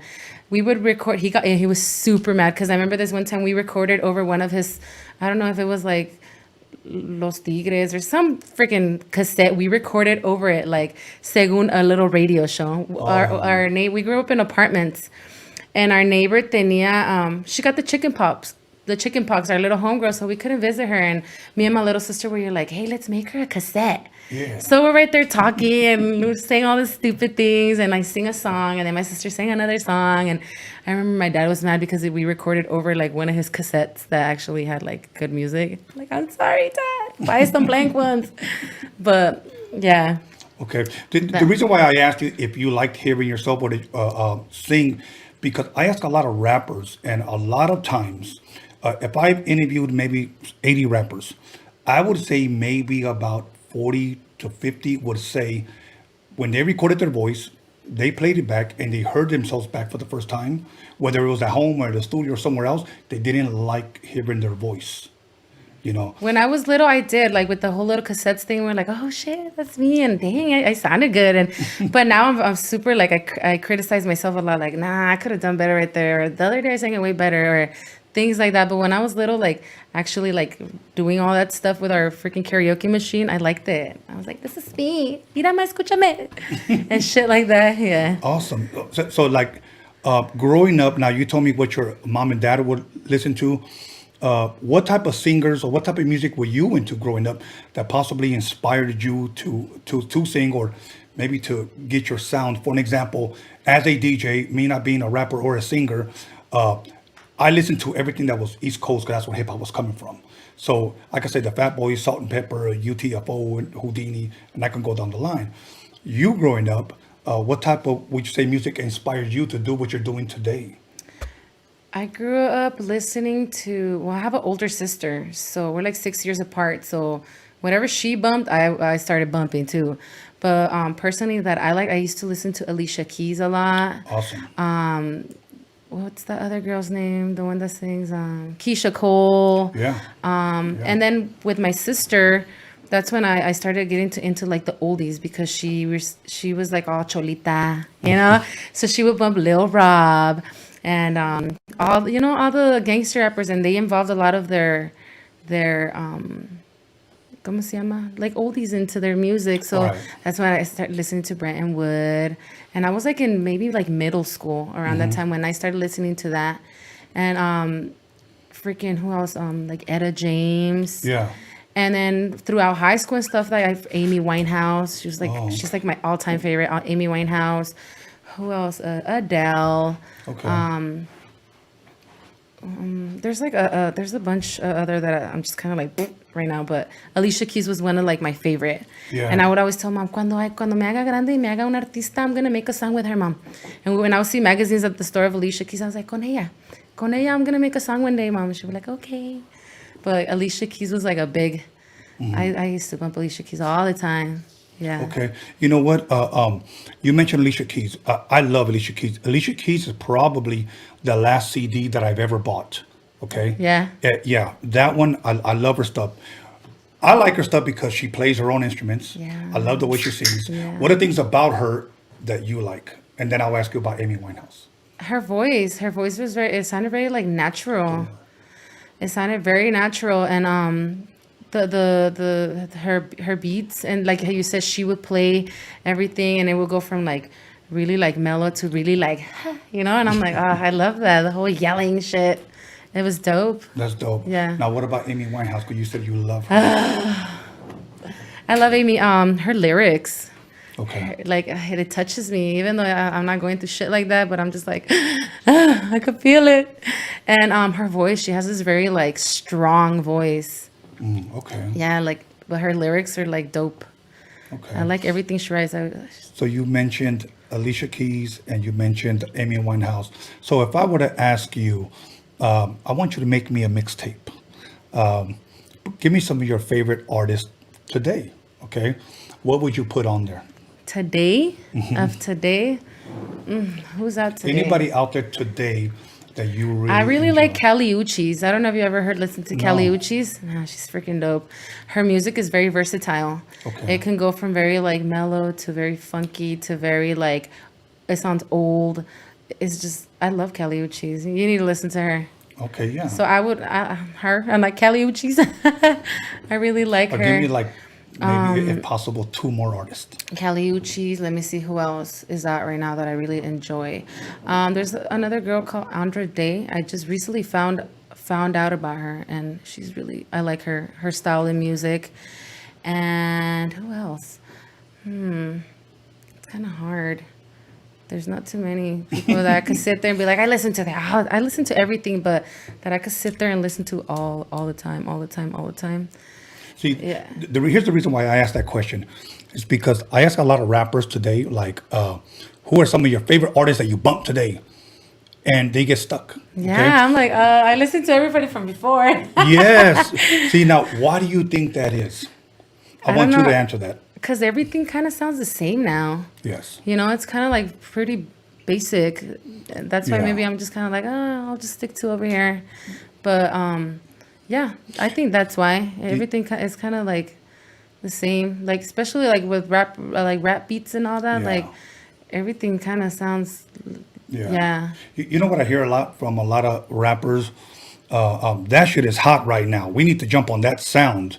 Instead of possibly creating your own sound. Yeah, like let's switch it up and how about we mix this with this and see how that clicks or I like that. You know, in the 90s, and I'm speaking on rap, the 90s, you had the West Coast sound, you had the South had their sound, and then you had East Coast that had their sound. You can tell who was who. Who's from the East Coast, he's from down south. That's a West Coast beat. Today, it's all pretty much the same now. Yeah.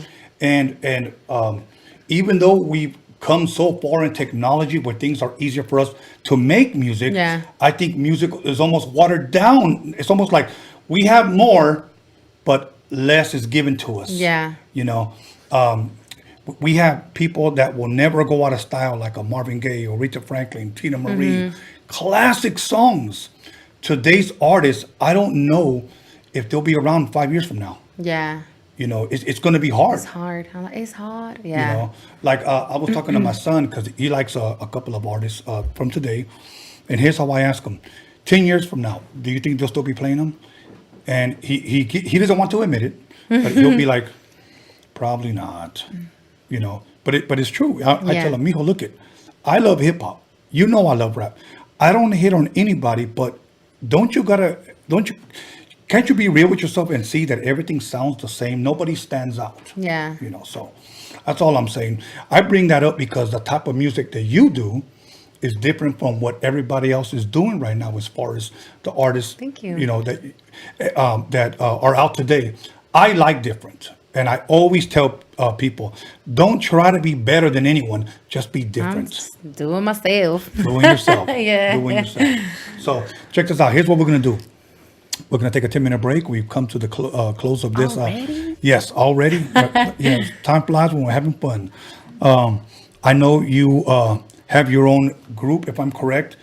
But I also want you to talk about meeting Rich G, Tony G, and that band. Yes. Okay? So we'll come back. I'm going to grab me a beer, maybe a michelada. I don't know. But we're going to have a good time. So make sure you call somebody, text somebody, slap the shit out of somebody, let them know that Elvia Cadena is in the motherfucking building, and we'll be back in 10 minutes.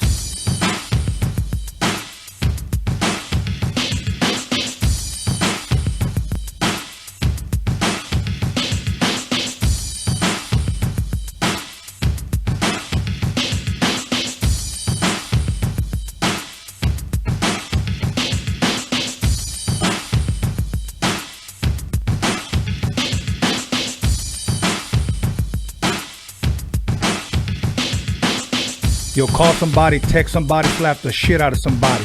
Let them know that Roadium Radio is live up in this biatch. Roadium Radio.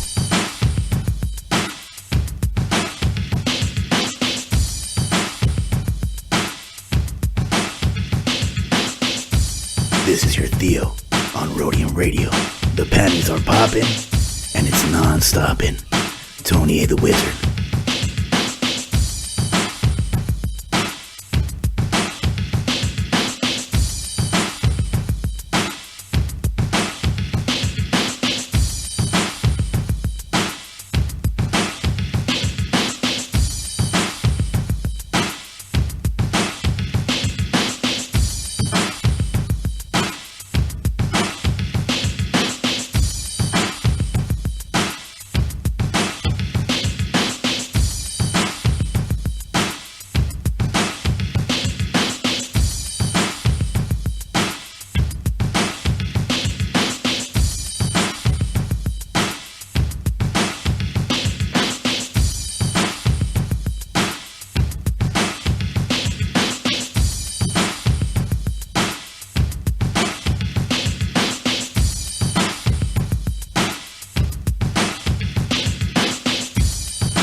Welcome back, everybody, to Roadium Radio, episode 93. We're back at the Jack Off Hour, and we're going to go ahead and jump right back into it. I ain't even started drinking. I'm already stuttering. Can you believe that?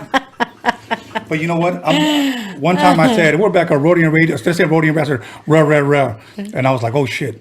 But now, let me just give a special shout out to my boy Julian Gonzalez. He happens to be an Oakland Raider fan, and I'll show him love, okay?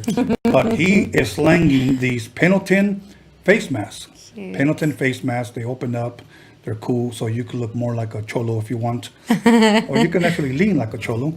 But yeah, hit him up. Julian Gonzalez on IG. Julian Gonzalez, he's a Raider fan. Cute little chubby kid, you'll like him.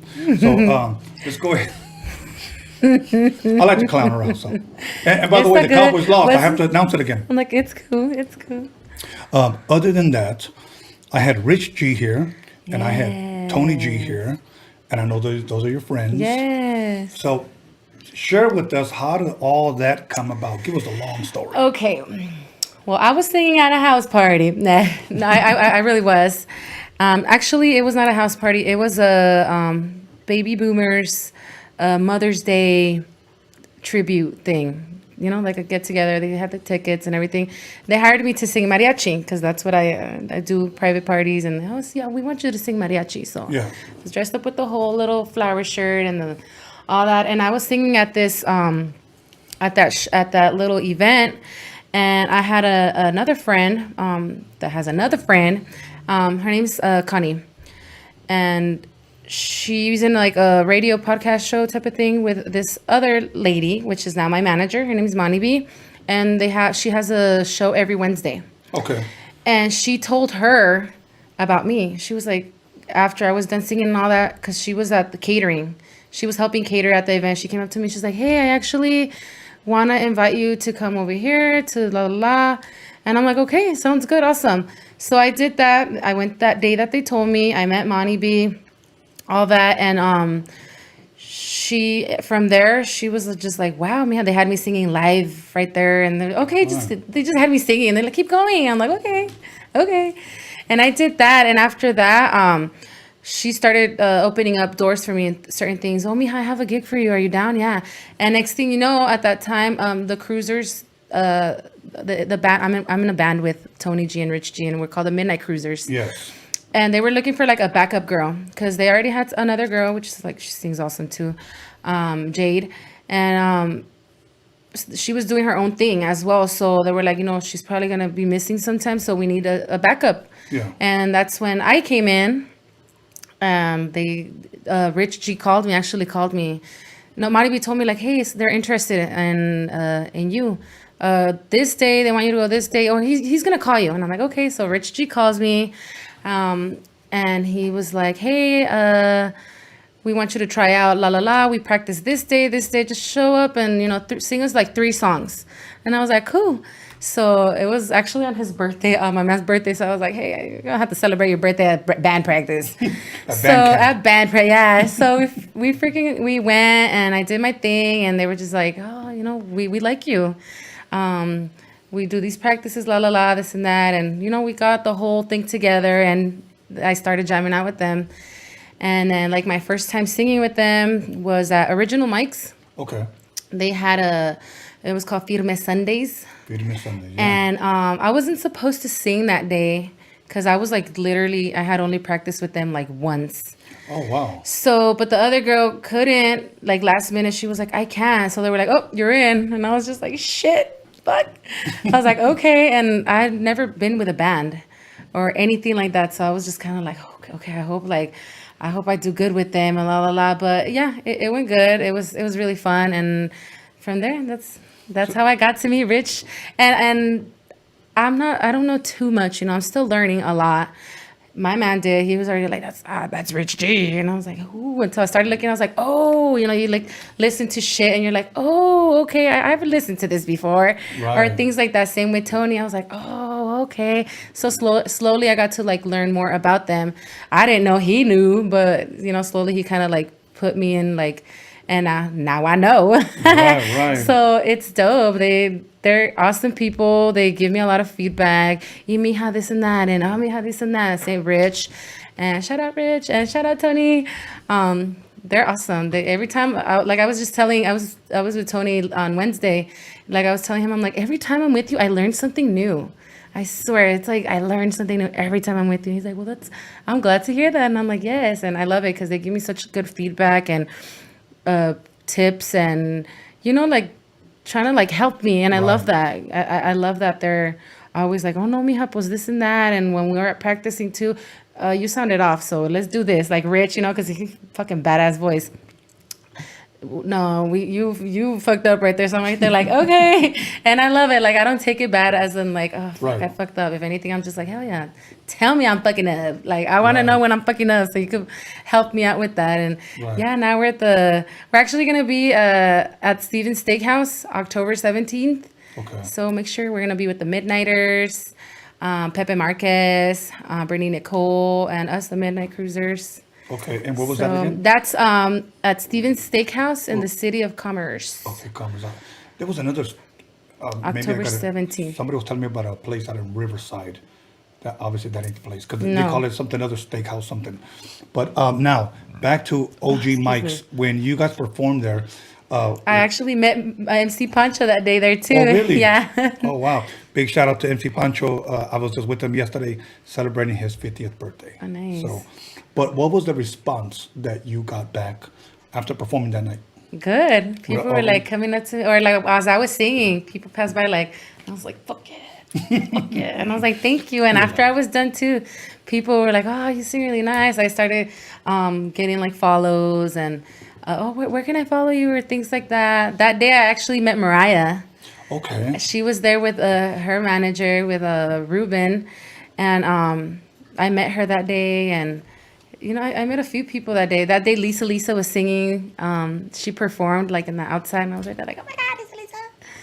And yeah, she is. And I met MC Pancho and his wife, and Tony was just like, come on, let me show you over here, and come on, let me show you over here, and come meet this person, and come meet that person. I was like, awesome. So it was fun. And now that people remember that, like, oh, I seen her singing. Like when you posted I seen comments. I was like, I seen her original mics, and I'm like, yes, that was me. Yeah, that's awesome. Yeah. I don't know if I embarrassed Tony because when I interviewed Tony here, I've been following Tony and I've been a fan of his, even though he's in the music industry and I've been in the music industry. But for me to have interviewed him, you were like, oh my God. Yeah, seriously, it was one of those moments. I watched it, and I was just like... It was one of those moments because to me, and I'll use the words of Mr. Cartoon when I interviewed him for my documentary. Mr. Cartoon said Tony G was like a DJ god to us, and it's true. Yeah. And even though I was a DJ, it didn't matter. He was like the guy. Guy, yeah. And then I interviewed Rich G. It was funny because Rich G came in here first time I met him. And everybody was already requesting him, okay? Not knowing that I already had him booked, but I had him booked like a month beforehand. Yeah. So people were like, when are you going to get him? When are you going to get him?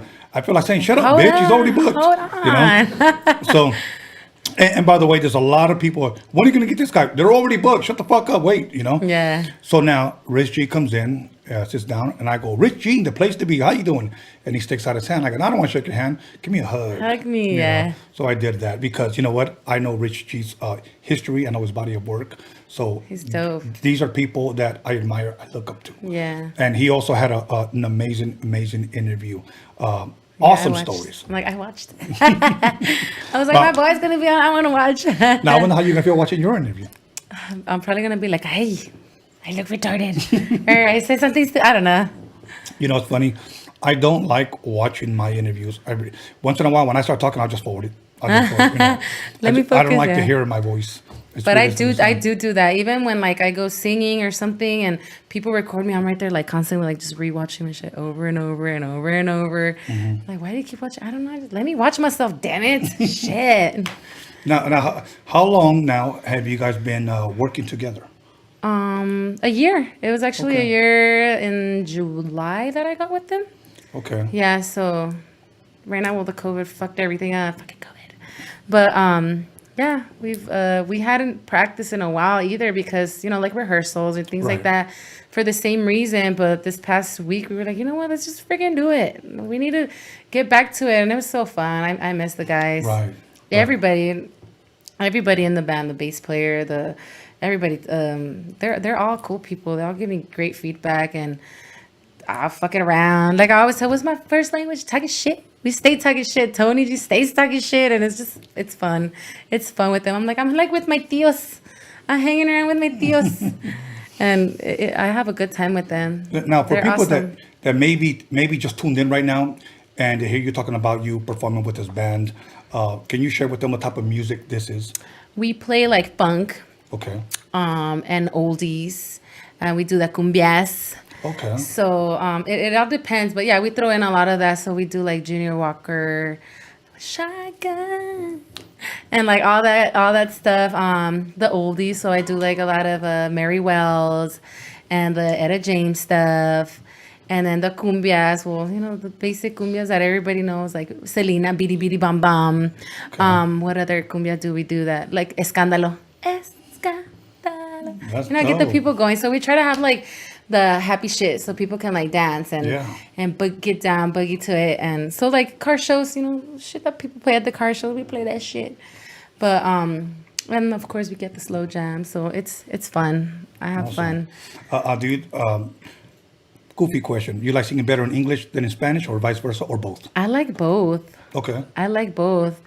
Yeah. I like both. I love singing the rancheras, you know, right there like desgraciado, you know, but at the same time, I love like the English shit. It's just, I don't have let's mix it. Let's Right. make some Spanglish. Awesome. Now, before this whole COVID cock blocked everything, did you guys have a lot of shows lined up? Yes, we had, well, with the cruisers, because besides the cruisers, I'm with a label, round two. So I had my stuff with my label and then the stuff with the cruisers. And yes, it was a lot that was just like, they go every year to Laughlin and at the Tropicana Hotel. Okay. We had a 2-day thing there that got freaking canceled. We had a few car shows. We had a car show at the in San Bernardino. It was like a kind of gonna be like a super show. We had that, and it was like a few things that we had, but everything just went down. Same with the round two. Had my own, because with round two is just me. Okay. My own thing, and I had a lot of that too, and just so now it's just like private parties. Who want me to sing at your house? Right. I've been doing a little bit of that, yeah. Okay. Now, round two. Talk to us a little bit of round two. You talk to us about the band, with the songs you got, the type of music you guys do. Now you got round two. Share with us what type of music is that you do. Round two, I'm doing like my own thing. Okay. So I have 2 singles out with round two. They've been out for like maybe like a year and a half, or you know, really starting up. So I'm like their second artist. We have another artist, Brittany. Shout out Brittany. And I'm the second artist. So what I do is kind of like they let me kind of like bring what I got. So I really like the oldies and stuff. But I want to keep it like nowadays type of shit. I have a song called Forbidden Fruit. Yes. And you listen to it, I have the whole polka dot dress with the, you know, the 50s diner type of thing. And then That's how I first heard of you. yeah, Forbidden Fruit. Somebody sent it to me and goes, you need to check this girl Awesome. out. Oh, now that I remember, hold on. Bobby B. Oh, Bobby. Yeah. He's the guy that told me. Awesome. He What's up, Bobby? Yeah, he was like, dude, you gotta, because a lot of people don't know I had Sugar Free booked. Yeah. Okay, but he canceled due to this COVID. Okay, but he was already booked. People always like Sugar Free, Mac 10 or Dub C or whatever, but due to this COVID, a lot of people cancel, or they said, wait till this passes and Wait then we'll till come it back. passes, yeah, You know, yeah. but Bobby B put me onto. He said, he goes, check this girl out, and he sent me that video, that Forbidden Fruit. Yeah, that's my first single. I actually wrote that. Okay, now before we talk about your next single, what inspired that sound? What made you do that type of music? I know you like it, but you could have went a whole different other direction. I like the whole old, like the 50s and all that. I really love that era. But And that's what I kind of wanted to bring, you know? Okay. I want to kind of bring that, but at the same time, kind of keep it like something that people are going to want to listen to now. So I kind of like mix, you know, that's what I'm trying to go for, like mix the old with the new. And, you know, I don't know. And people liked it, I guess. I'm like, yeah, people liked it. And I'm like, yay. Yeah, that's pretty much. Like, I want to keep that whole old, back in the day type of vibe. Right. But in our now and day type of, you know what I mean? So like maybe the older crowd will kind of like it, but at the same time, I'm still gonna have this new crowd, like it as well. And you know, keep that whole. It was cute back then. All the freaking the style, the clothes. Well, for me personally, it was beautiful. So you know, keep that type of flow going. Okay. Yeah. Now you were telling me the response that you got was positive. Did you get anybody saying, maybe you shouldn't do that? Maybe you shouldn't go that route? Did you get any of that? That I can remember, no. Everybody was kind of, I Everything was, like like, it. And is that you whistling in the song? And I'm like, yes, a bitch can whistle. So, yeah, you know, they're like, that's going to be your signature, the whistle. And I'm like, hey, shit, y'all whistle with me. Yeah. So it was cool. Like the response I got, I was just like, hey, oh wow, they like it. People are liking this. And yeah, I was very happy about it. So that's especially because I wrote it too, and they're like, you wrote that? Oh, and sure. I've never wrote music, but that I would sit there and mess around and come up with something. Yeah, but it was just random. I'm like, it was just random. I started off with like a whole slow jam because I'm more of like the slow jam type of thing. Right. But then just one day, freaking being in my car, that's when I think a lot of like when I'm driving by myself. That's when I'm like my time to, because I got kids. Fuck, don't let me concentrate. I'm just kidding. But yeah, I started coming out with the hook first, with the little chorus part, and then slowly I was like, this is cute. And what I do is just like record myself. So I'm right there driving, and I just start whistling to something, or you know, and then I came up with that, and then after I came up with like the lyrics in between. And yeah, it was fun. I was like, I did this. Oh my God. That's dope. Who produced that track? Jay. His name's Jay Shanklin. He recently passed in February. Rest in peace. Rest in peace, Jay. He they called him Jay Stank. He was in a band called Tease back in like I think in the 90s. And when I got signed to this label, that's who they were like, we have this person and we're going to work with this. And also Melanie Andrews, she's a platinum songwriter. Uh-huh. She did Janet Jackson's, I think it was like her first album. And she worked with Jay. So that's who like I'm working with right now. And yeah, I came up with this and I was like, here, this is what I have. And he brought out like his little thing and he was like, okay. And he created like that whole, and I was like, and I kind of want you to add this type of noise, or because I like the live music. I like the instruments. I want to have the fucking tambourine and the fucking piano, or, you know, the little maracas or something. So yeah, he incorporated all that and he brought it to me and I was just like, yay, this is perfect. Awesome. So that one, perfect. If I'm correct, is on YouTube? Yeah, it's on YouTube. It's also on Spotify, iTunes, Google Play, all that. Forbidden Fruit. Forbidden Fruit. Okay. And the music video's not on YouTube. Okay. Now why the name Forbidden Fruit? Because that's what the hook says. Like, because that's what the hook says. No, I get because, you know, when you think forbidden fruit, you think about Adam and Eve, the fruit. Yeah, you know. And that's the kind of, well, like, if you listen to the song, it's kind of like telling you like, oh, it's kind of like a story of like, that guy is forbidden. My mama told me not to grab from that tree, and I'm right there like, you know what I mean? So it's for the forbidden fruit. Awesome. Yeah. Awesome. So now your second song, you said you released a second single. Yeah, I have a second single. That song actually, Tierra, Rudy Salas from Tierra wrote that song for me. Okay. He listened to me, and he reached out to my manager and was like, I want to work with you guys. Awesome. I want to work with her. I was like, with me? What? Me? And yeah, he came, he was like, you know what?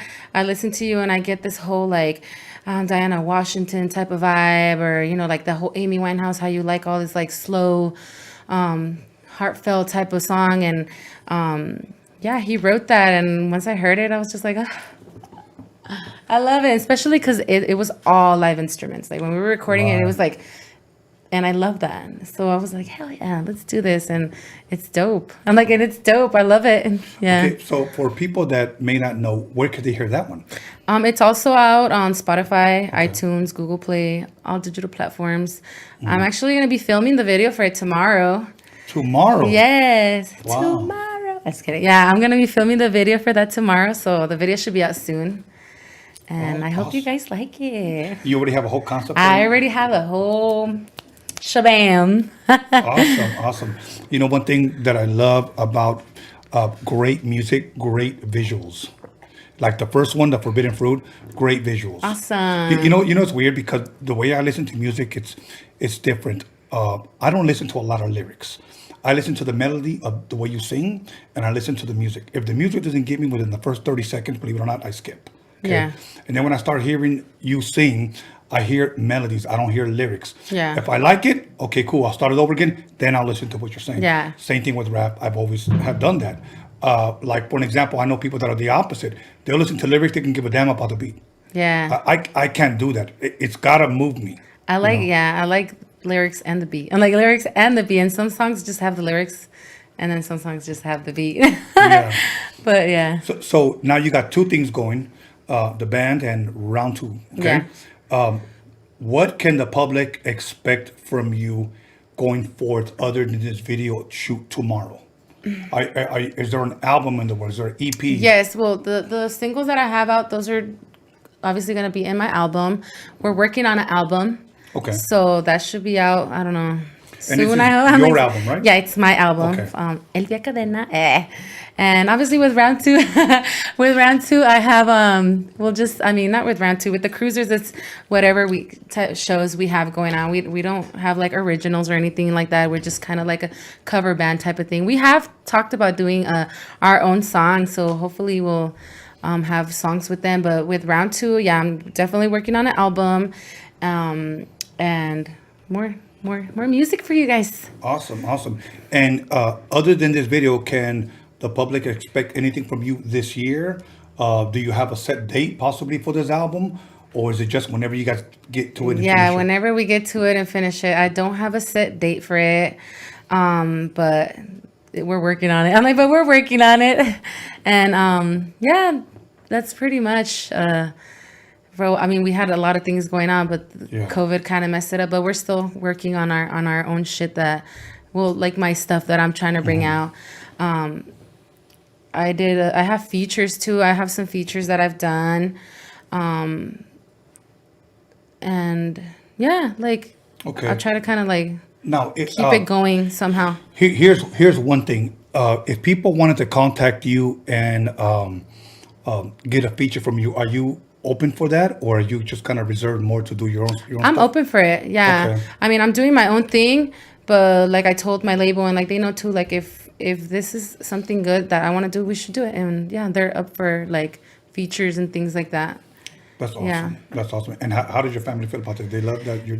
My mom's all happy. My parents too. They're like, "Ay, mi niña." Especially because my mom's always... I grew up listening to my mom sing. My mom will freaking... she was never like a professional singer or anything like that, but at every freaking quinceañera we were, ahí estaba la Yolanda with the mariachi singing. Or everybody already knew, like, "Hey, Yoli, come sing," and things like that. So now that she actually sees me doing my thing, she's like, I wish I could have done something like this when I was younger. She's like, "Te miro a ti, me veo yo." And I'm like, Mom. And that makes me happy that, like, she's that it makes her feel that way. And my dad, too, he's always like, "Cántame this, cántame that." And I'm like, okay. Awesome. So I love it. Say you had a bucket list to work with maybe some of your favorite artists that are still around today. Is there anybody that you would like to work with if possible? Ya se murió. Ya se murió. Amy Winehouse, man, she was so dope. I would have loved to work with her, but rest in peace, darling. Right now, and somebody that I would like to work with. Yeah. Man, I'm like, where can I start? I'm just kidding. Somebody that I would really, really, really, really want to work with. Like in any type of genre? Any type of genre. Let's just say you were putting together an album and you told your manager, you know what, I would really like to work with this person and this person and this person, you know, and then I can make that work. You know what I'm saying? Who would it be? You know? I would want to do like a hook type of thing, you know. So I'll have like a rapper and then me do the hook. I would like, I've always been a Lil Rob fan. So I'm like, I would love to do something with Lil Rob. Yeah, like, I'm pretty sure my sister would, if I'm always like, watch one day, I'm going to freaking do something with Lil Rob. Because my oldest sister, she grew up listening. She was like super in love with Lil Rob. So I grew up, I like Lil Rob. It would be dope to do something with him. Right. And who else? Well, just so you know, okay. I'm like, right now. I'm really good friends with his manager, okay? Oh, nice. And we're going to make the interview happen. It already would have happened. And not only am I sharing this for you, but also to the fans because he's a highly requested artist. Oh, nice.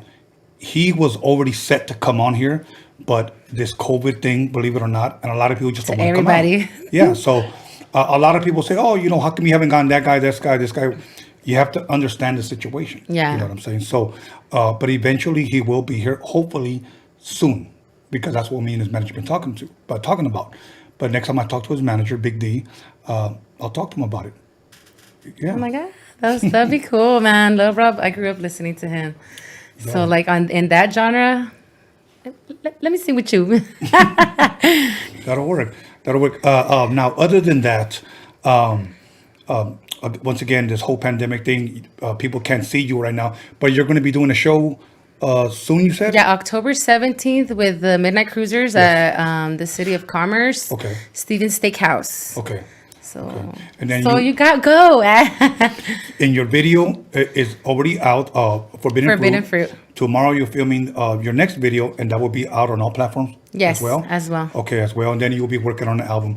I'm just trying to promote you. I want people to know more about you, and so that way they can look you up. You guys can follow her on Instagram. Your Instagram is popping up, so they'll follow you. And I saw about YouTube. Okay, we usually tag everyone on our YouTube when they watch the video. Look on the description, and your links will be there as well. Awesome. So other than that, anything I didn't ask you? Anything you want to promote? I think I already said everything. I think I already let it all out. All good. I'm a firm believer, once again, in promoting yourself till it pays off. Yes. So right now that you have the opportunity, if you want to give a couple of shout outs, yes, if you have any more family members, because, you know, they'll get mad if you don't say their name. I know, and I already had to, to my mom and my dad, Amaya pa, los quiero mucho, to my sisters, my brother, to Chavira family, to the Cadena family, my boss Charlie, to the cruisers, what's up cruisers, to everybody following me and everybody who follows you as well. Shout out and thanks for tuning in, and everybody who's been following me and listening to my shit. Y'all, I appreciate it. Awesome. Okay. First of all, let me say this. Elvia Cadena, muchas gracias. Thank you very much. Thank you for my michelada Blasto. Much love, much respect to Blasto. That's what we're sipping on. But I want to thank you for giving me the pleasure to sit down with you and interview you. Okay? I want to thank you for having me. I was like, what, me? What? Oh my, me? Thank you so much. Thank you. I really, really, truly appreciate it. I'm going to tell you the same thing. When you blow up, you got to come back. Oh, of course. Okay. Of course. Don't ever get too big for me. That's Tony, Roadium Radio. Mándalo a ver. No. Okay. Other than that, let me go ahead and give a couple of shout outs, everybody. Let me give a shout out once again to Sarah Shine or Sarah S. Same person. Elvia Cadena, once again, for coming through. Much love, much respect to everybody who supports us, who watches, who comments, who likes, who shares. Once again, we just had our anniversary Friday, 1 year, and you guys made it possible. 25K in 1 year. Honestly, I thank you guys for that. So once again, thank you guys.